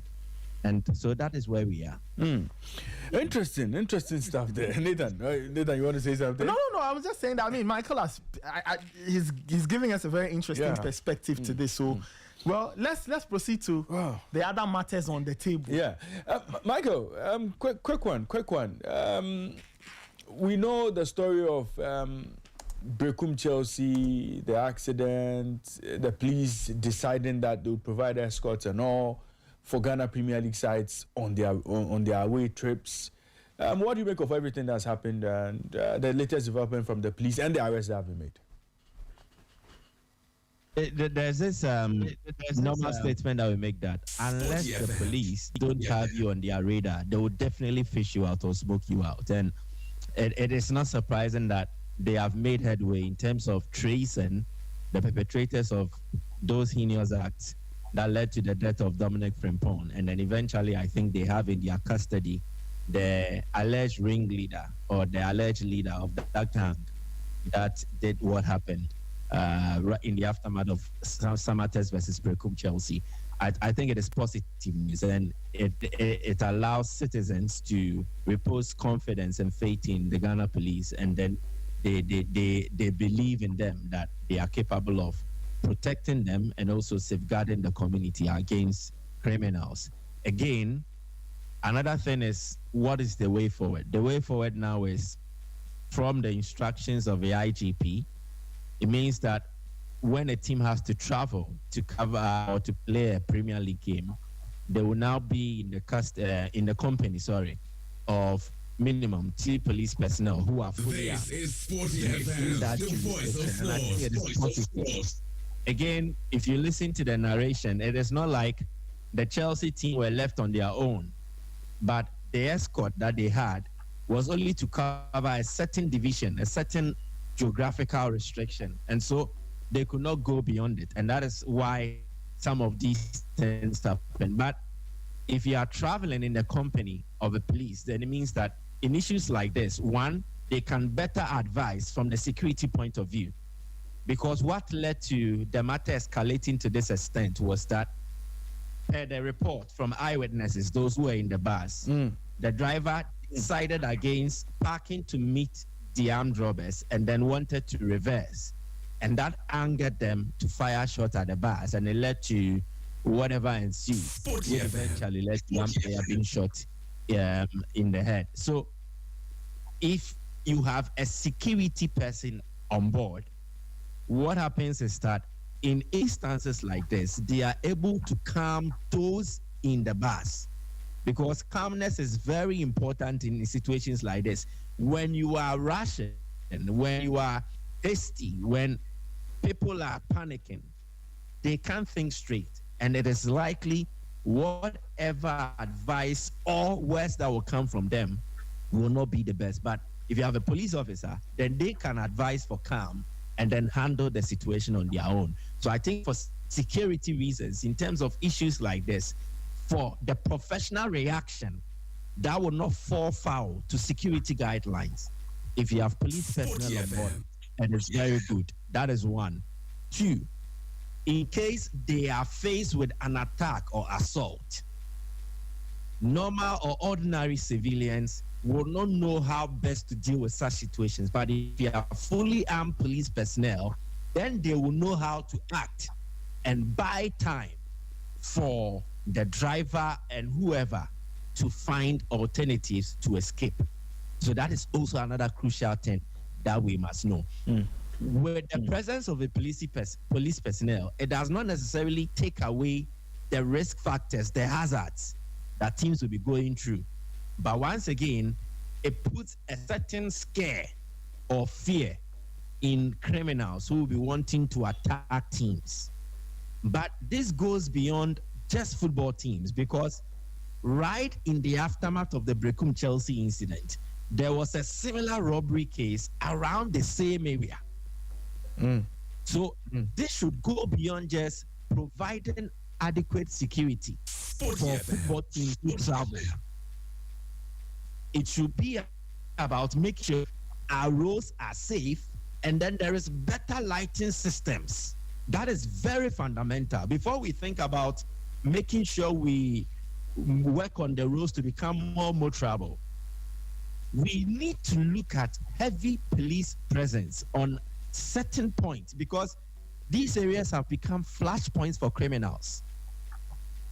How is it that after the Berekum Chelsea incident, which went viral, the whole nation was talking about it, in less than 24 hours, a similar incident occurs around the same area? It means it is a flashpoint.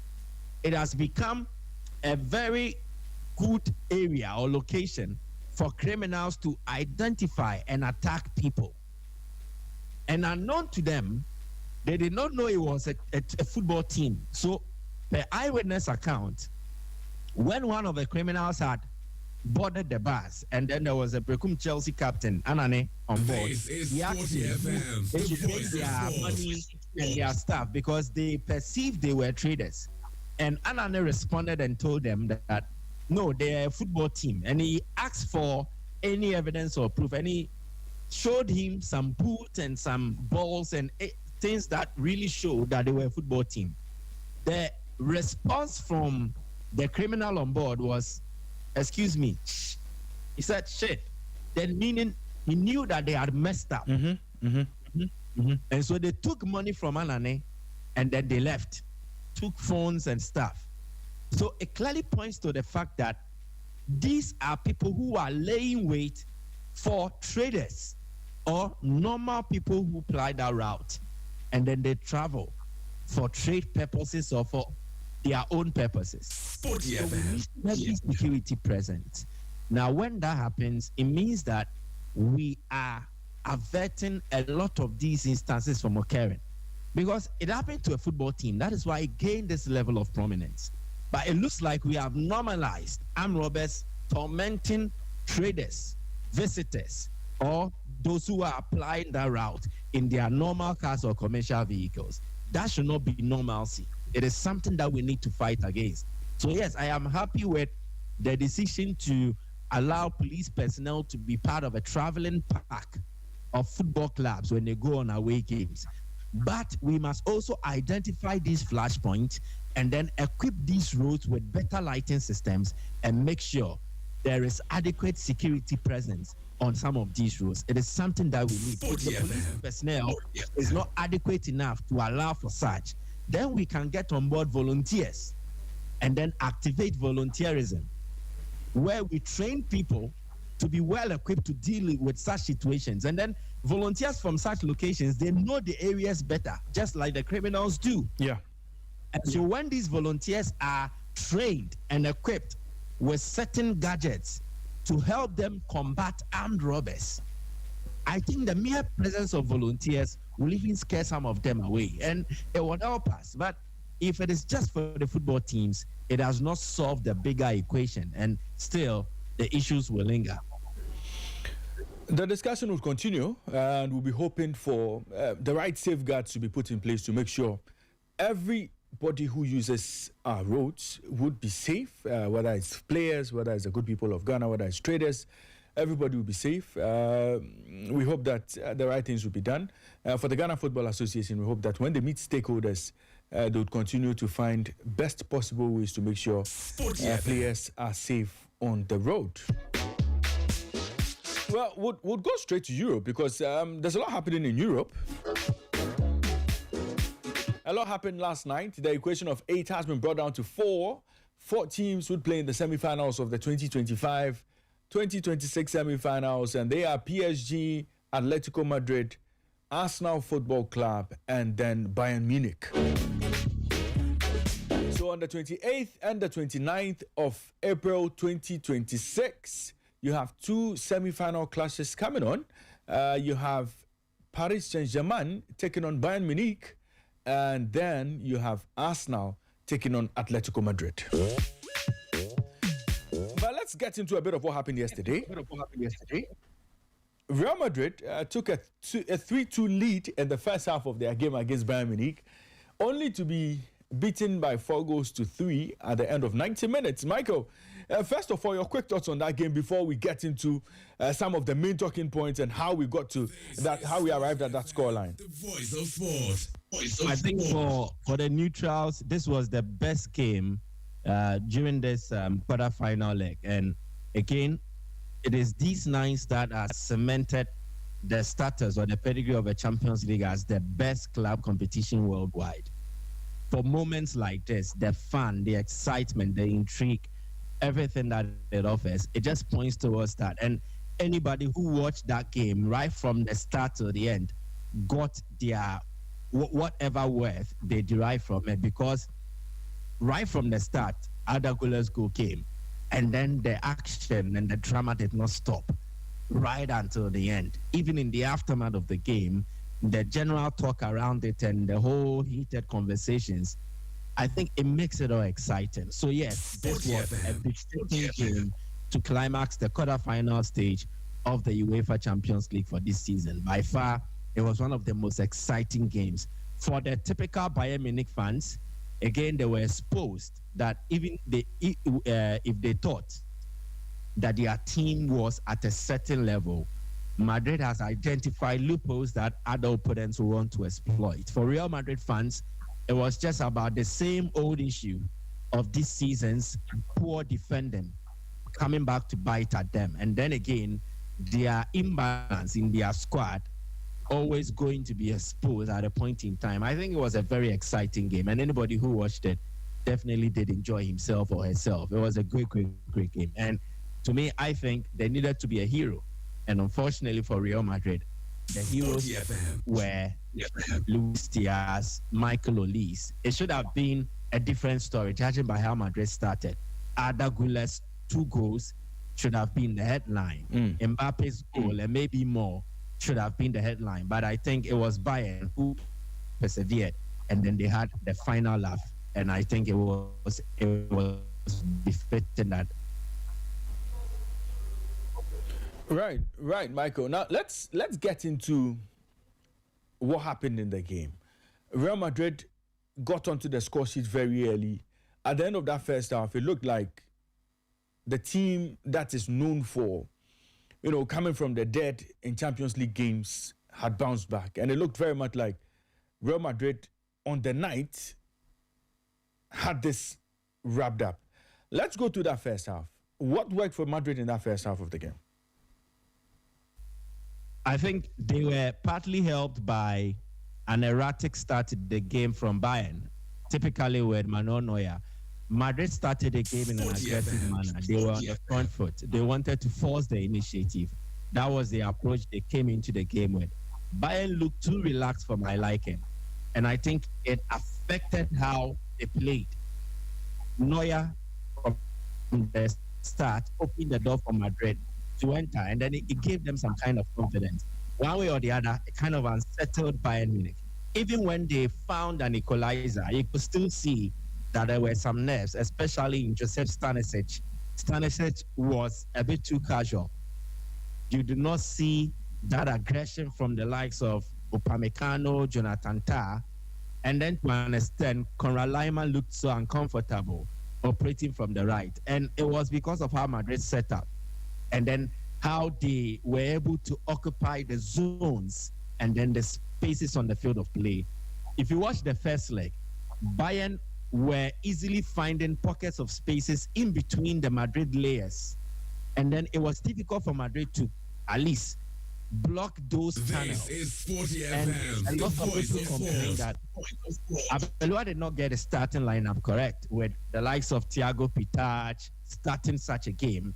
And they felt that, judging by the cameo that Jude Bellingham had rendered, it meant that he should have started that game. And in this game, Jude Bellingham started. He covered loads of grounds. I think this has to be one of the best games Jude Bellingham has played this season. With and without the ball, his work rate was excellent. But it wasn't just him. There was Federico Valverde, there was Brahim Diaz.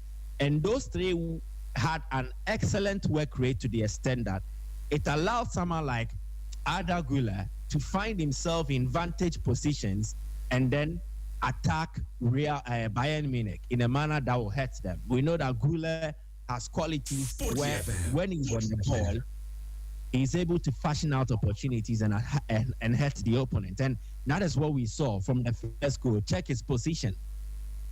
He was in a very advanced position, and then by getting that misplaced pass from Manuel Neuer, he just executed it with precision, and it went straight into the net.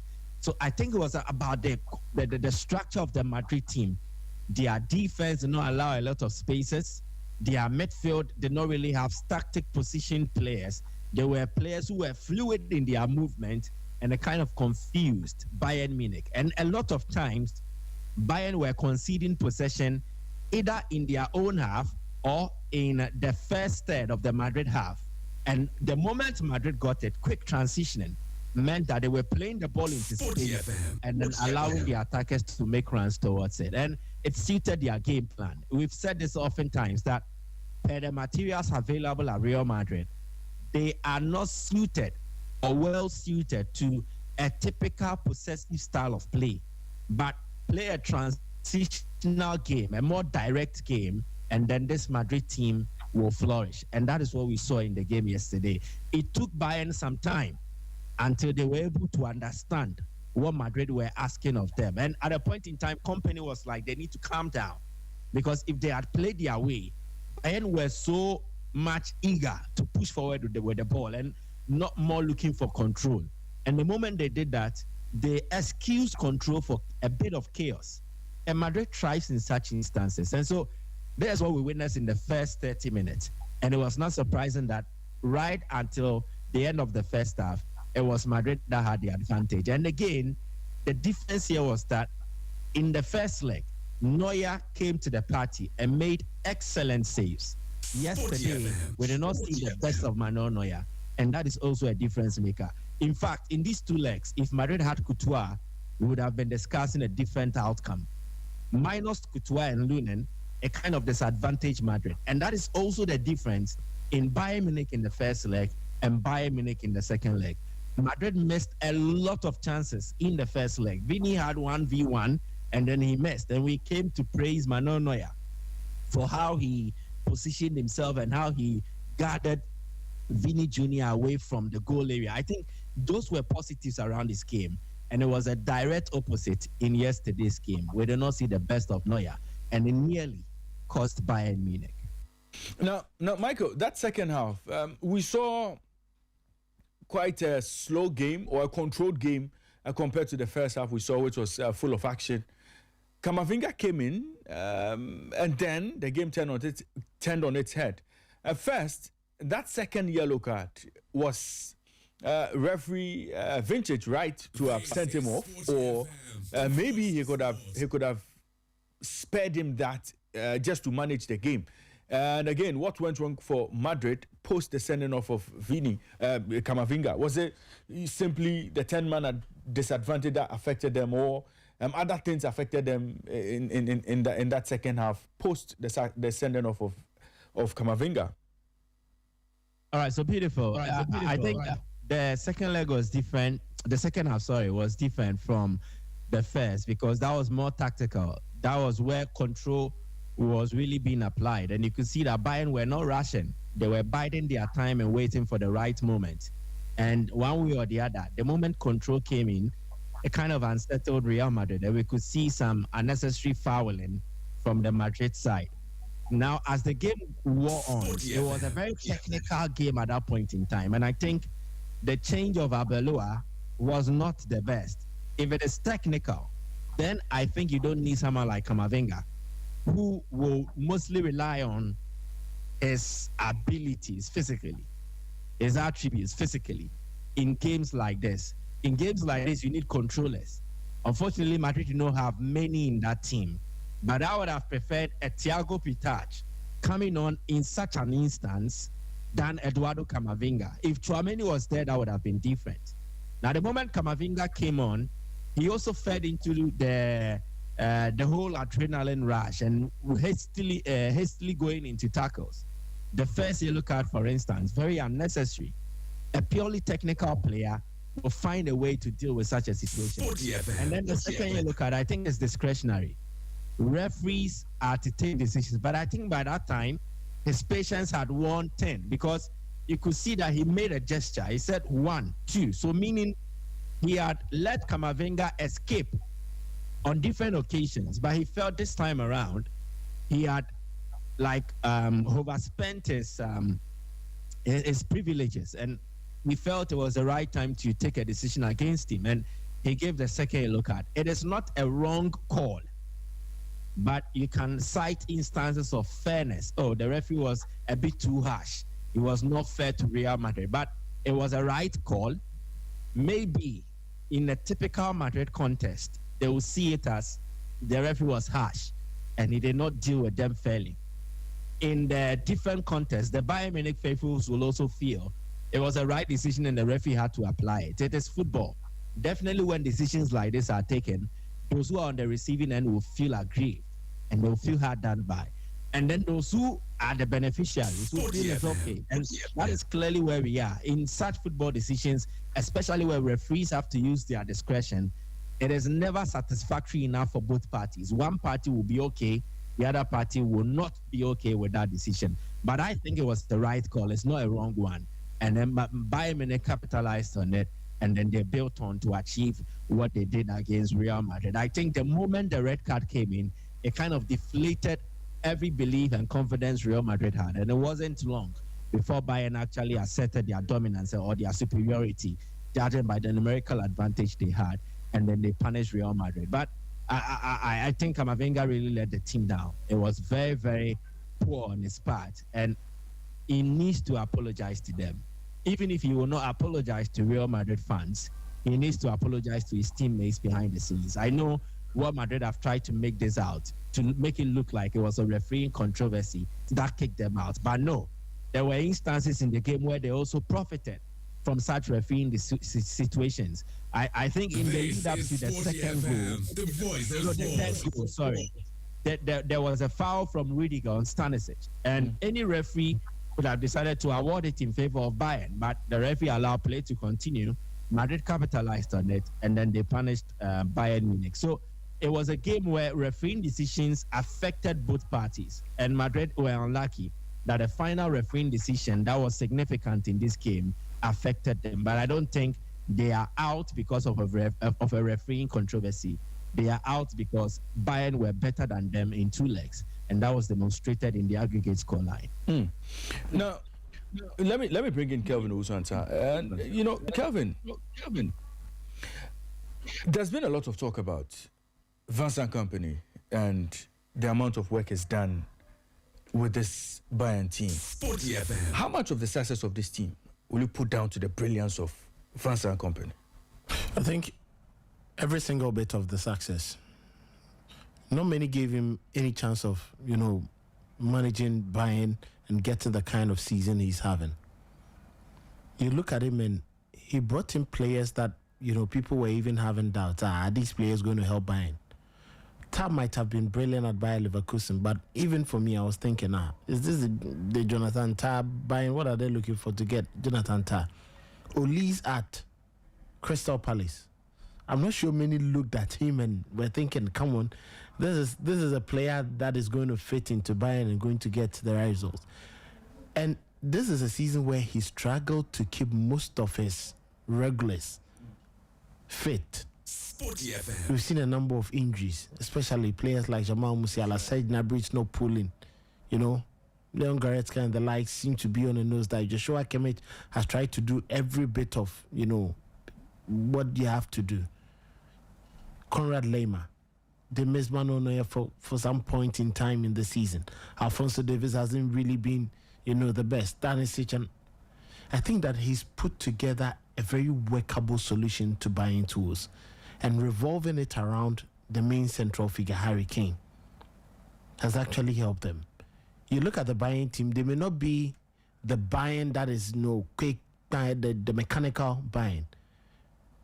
An extra sort of flair, sort of fluidity has been added to the team. And it's all because of the background of Vincent Kompany from Belgium and then what he did at Manchester City under Pep Guardiola. Right. And it's actually made Bayern one of the most beautiful, teams to watch every time they play. I think nobody can take this glory away from Vincent Kompany. At 40, he's actually learned into the job. After a season, second season, he's having the command, the control, and the respect of the team and fans and those across the globe that, yes, it wasn't just going to be a fluke. It wasn't just a mistake. It wasn't just a gamble Bayern were taking. They exactly knew the man they were going for, and he's delivering for them. You listen to him after the game, and what he says is, yes, when he realized Madrid were scoring, first, and then they were coming back, it just got to him that in the second half, all he had to tell his players was just keep the ball, keep possession, keep your shape, and Madrid will make the errors for you to capitalize. And lo and behold, Madrid did make the errors. Camavinga came on, and then his rash challenges, and then they took charge. So I think Kompany deserves every bit of this. He's built a very good team, a workable solution around, players nobody expected Bayern to perform gloriously with. Well, let me. I watched that game with you, and you were. There were a few things you identified. Yeah. I mean, let's just go over it a bit. Mm-hmm. What went wrong for Real Madrid? Would you put everything on Camavinga sending off, or something just didn't click for them in that second half? I think that yes, they fell off the second half a bit. That quick pass to find Mbappe and then Vinicius Junior, they were not doing it again. They were now trying to just control the game. And I don't think they had a controller in there. You don't control a game with Fede Valverde and Jude Bellingham in midfield. That was the point they needed that youngster. And I was quite surprised he stayed on the bench until the 89 after the red card, before they brought him on to come and, see if he could work some magic.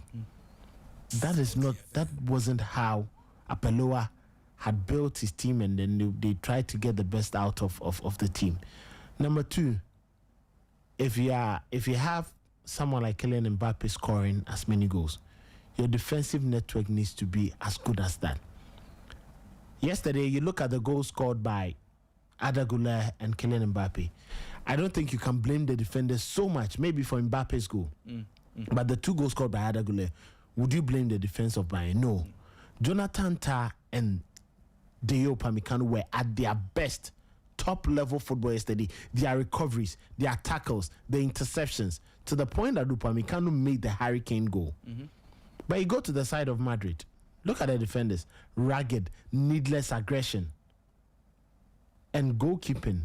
If Madrid had Thibaut Courtois yesterday, trust you me, they would have won. Look at that equalizer. And that is why they say goalkeepers matter a lot when it comes to, the biggest stage. It's the reason why Bayern, Manuel Neuer at 40 is still in the post. They don't care because his experience alone, though he gave the ball away, look at that Kylian Mbappe save. That strike from Mbappe, the acrobatic one, non-drop volley. But he saved it with yes. forehand, yeah. Many goalkeepers will not be able to save that. But at Real Madrid, Andre Lonin with a corner kick, he was lost. He couldn't, where he's supposed to stay and pick up that ball, he was already over his line in the net. As a goal, how do you make that save? He just gave the game away too easily. And I think that Vinicius Junior, he might have won the Champions League and done his bit for Madrid. But if he wants people to continuously see him as, one of the biggest, most influential to have played the game and played for Madrid, he needs to do better. Mbappe cannot score 15 goals and exit the Champions League in the quarterfinal stage, especially when he has been in and out due to injuries for quite a very long time. I'm sure he might be reading his stars. I left PSG to come to Madrid, and it looks like in all 2 seasons, things get worse and it gets difficult for me. And PSG keep progressing. Under Louis Enrique. What is actually wrong? Yeah. It's a problem Madrid need to solve. It's a problem they need to resolve. Well, I don't know the number of goals Vinicius scored this Champions League campaign, but you're quite a handful. I mean, just yeah. No, not too many, I must say. Yes, but I'll get that for you in a bit. Yeah. So you look at the Madrid team, and I say, if Mbappe is not clicking, if Mbappe is struggling, who gets in there to help Real Madrid get the goals that they want? So in this year's Champions League, he said 5 goals and managed 7 assists. Yeah, so it's quite decent. Yeah, decent numbers. But you see, over the 2 legs, that is a moment where you need to prove decisive. Yeah, like Michael Police did. For Bayern. But let me bring in Michael. Michael, quick thoughts on that Arsenal game. A lot of people expected Arsenal to see out the second leg. I mean, a couple of goals in. They could not score. They played out a 0-0 draw. And many say, well, Arsenal don't look like that team that can go all the way in the Champions League. But if you look at their record in the Champions League season, they are the only unbeaten team in the Champions League. Looking at Arsenal, their struggles against Sporting, do you see them, going over the Atletico hurdle and possibly getting into the finals? Right after yesterday's game, I think I saw the title Harambo Pro Max, Atletico Madrid versus Arsenal, Arteta versus Diego Simeone. I think it is a tricky game, a very tricky game, in the sense that these are teams that we know are capable of playing better than they do deliver, but to some extent, we all hold that belief, or we all hold that, or we are of the conviction that they are being restricted by their managers and how they approach matches. So I think on paper, both teams are capable of upsetting the odds against the other. Atleti has a deep squad, a squad that gives them the comfort of resting an entire 11 that started the game against Barcelona in the previous La Liga match. So it should tell you the depth that they have. And they are made up of technical players who can offer physique when it matters, like Alexander Sherlock in attack. The Arsenal, quite similar. They also have a deep squad, can rotate and do what they have to do. But it would all boil down to how these two coaches prepare their teams, the structure they adopt, and then the approach they bring into these 2 legs. I think that would define this game. It has the propensity to be an exciting game that will give us goals, or a very ball game that produces a ball draw. So that is what makes this Atletico Arsenal game a bit intriguing. You don't know what to expect. It could be that explosive to the extent that you are wowed, you are excited right from the start. And then it could also be so dull and boring that you wish they had never met in the first place. It is difficult to predict how this will pan out. But on paper, I think Arsenal are favorites, in the sense that they got here last season and then they were beaten over 2 legs by the team that eventually won the competition, that is Paris Saint-Germain. PSG have built on that to get to this level. I want to believe Arsenal learnt lessons from last, and then they want to come in here and then use that experience to go a step further. So Arsenal's experience will help. On the part of Atleti, I have seen them flatter to deceive at various points in time along that stretch where they failed to make it to the last 4. They are in the semi-final stage for the first time in over 9 seasons. And the point is that they met teams relatively they should have had the better advantage over. At a point in time, they were kicked out by Dortmund. They've been booted out by Italian teams where they shouldn't really have. So it tells that Atleti are not like the old Atleti we used to know, that played with grit, played with a certain level of street. They had a street know-how, or they were streetwise. And so they could employ these strategies and tactics and then use it to outwit opponents. This is not that typical. Sporty FM, the voice of sports. As much as it looks very much open, I think Arsenal slightly are favored to qualify to the final at Atletico Madrid's expense. And I say this because I have seen Atleti against Spurs, I have seen Atleti against Barcelona. Even when they had the advantage, there was a certain nerviness around watching them to see how far they can get. And Arsenal statistically is the best team so far in the competition. So I want to give it to them that they are favored, but they will need to work for it. Michael, let me say a big thank you to you for joining us on the show this morning. Hopefully we'll catch up tomorrow morning to preview some of the games that will be played this weekend, from the FA Cup to the top flight leagues in Europe. And then we'll get into a few other matters coming up in the world of sports. So let me say a big thank you to you for joining us. Have a super day. All right. Thank you very much. Thank you very much. And that was Michael Asarabodi joining us from Sporty FM 91.3 all the way in Kumasi. Kevin is still with me, but Kevin, let me pick your quick thoughts on that Arsenal game. Disappointed Arsenal didn't win. Are there problems with that team? Is Arteta being too conservative? What actually went wrong for Arsenal in those two games? Because they kept it very tight, won by just one goal to progress to the semi-finals. So it doesn't matter how they win. What mattered for Arsenal was just to get into the semi-finals. Well, I wasn't surprised. I was expecting Arteta to be that rigid, not fluid. Allow Sporting to take the game to them and then try to get, goals off, the play. But whether fortunately or unfortunately, Sporting too couldn't find that goal. I think Arsenal are falling off, knowing how to even build that play from their defensive lines, to the point that most of their players who should be doing that have been off color. Yesterday was an improved performance from Martin Zubimendi in quite a very long time. And I think that Arteta has, in the last couple of weeks, an opportunity to win, these games and get into the Champions League semi-finals. What Arsenal fans have to know is, Arsenal has not gotten super normal players when played against Manchester City in the first leg. Arsenal dominated City. They're just waiting for the match to end quickly, City. It was these same players. But why I say that Arteta, looks at Bayern and how they've evolved under company.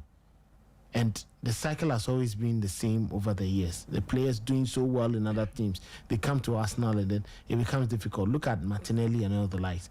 And it stems from the confidence of the manager. If the manager is not given that confidence, then it's going to be a bit problematic. But once they got over the line, that is the most important thing. If Arteta is going to play like this and win the title that he's so much crazed for, or the two titles that he thinks Arsenal can win, then that should be it for him.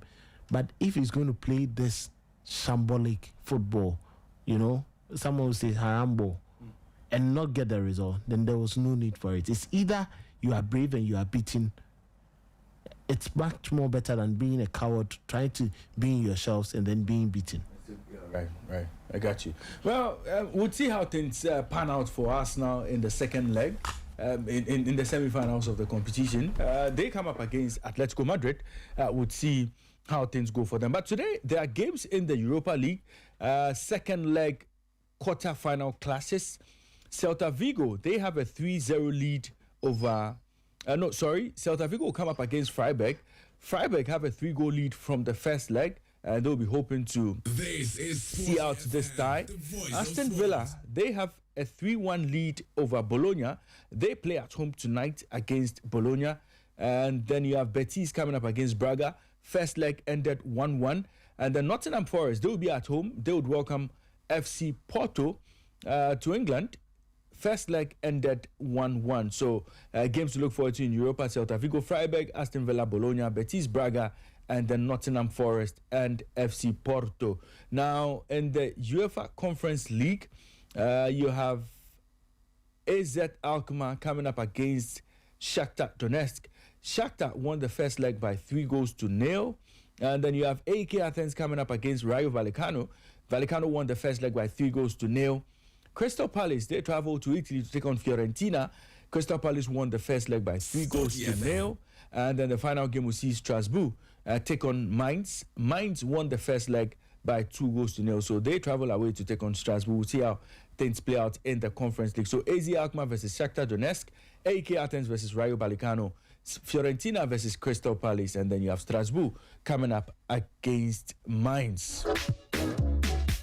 These are the games to look forward to in the Europa League and the Conference League. But let me tell you something special. Let me tell you something very important. Looking for quality gadgets at unbeatable prices? Look no further than Sinclair Tech. Right now, we are running a massive discount sale on all items. Yes, all items. And this massive discount sale runs until April 18, 2026.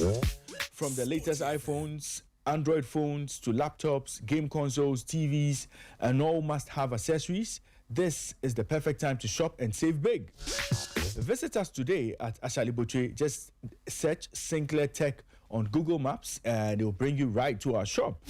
You can give us a call or send us a WhatsApp message on 0549 462 550. 0549 462 550. You can also follow us on social media at Sinclair Tech _. Follow us on social media at Sinclair Tech _. Sinclair Tech, your trusted plug for all things tech. Sinclair Tech, elevate your life. Looking for great food in a cool spot? Delish Restaurant is open at the University of Ghana poolside, right behind the University of Ghana Stadium. And they are serving breakfast, lunch, and dinner. Enjoy meals like jollof or fried rice with juicy grilled or fried chicken, assorted noodles, yam chips with spicy wings, club sandwiches, banku with tilapia, boiled yam with garden egg or egg stew. And all of these meals are served with refreshing drinks. Delish offers a spacious and relaxing environment, perfect for family hangouts, business meetings, or chilling with friends.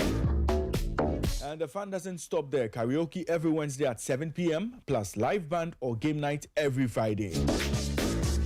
Visit Delish Restaurant at the University of Ghana poolside behind University of Ghana Stadium. And it's open Monday to Saturday, 7 a.m. to 11 p.m.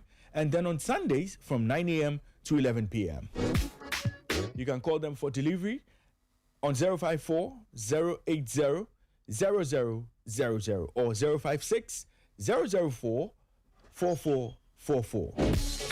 Follow Delish on Instagram, TikTok, and Facebook at Delish Ghana. You can follow them on Instagram, TikTok, and Facebook, and of course X at Delish Ghana. Delish Restaurant, great food, great vibes every time. Well, this all time will allow us on today's edition of Sporty Breakfast. My name is Raymond Yamado. I started the show with Nathan Kwao, who will be joining us in the next 5 minutes with Inside French Football. Big thanks to the entire production team.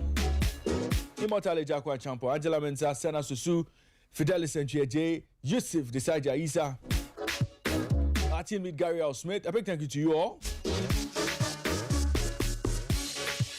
And a big thank you to the entire production team led by Biggie, Trish, Yeyo, Douglas, and Jonathan. A big thank you to you for all the technical support you provided on the show this morning. And to you, our listeners, you are the real MVPs. Thank you very much for tuning in. Keep tuning in to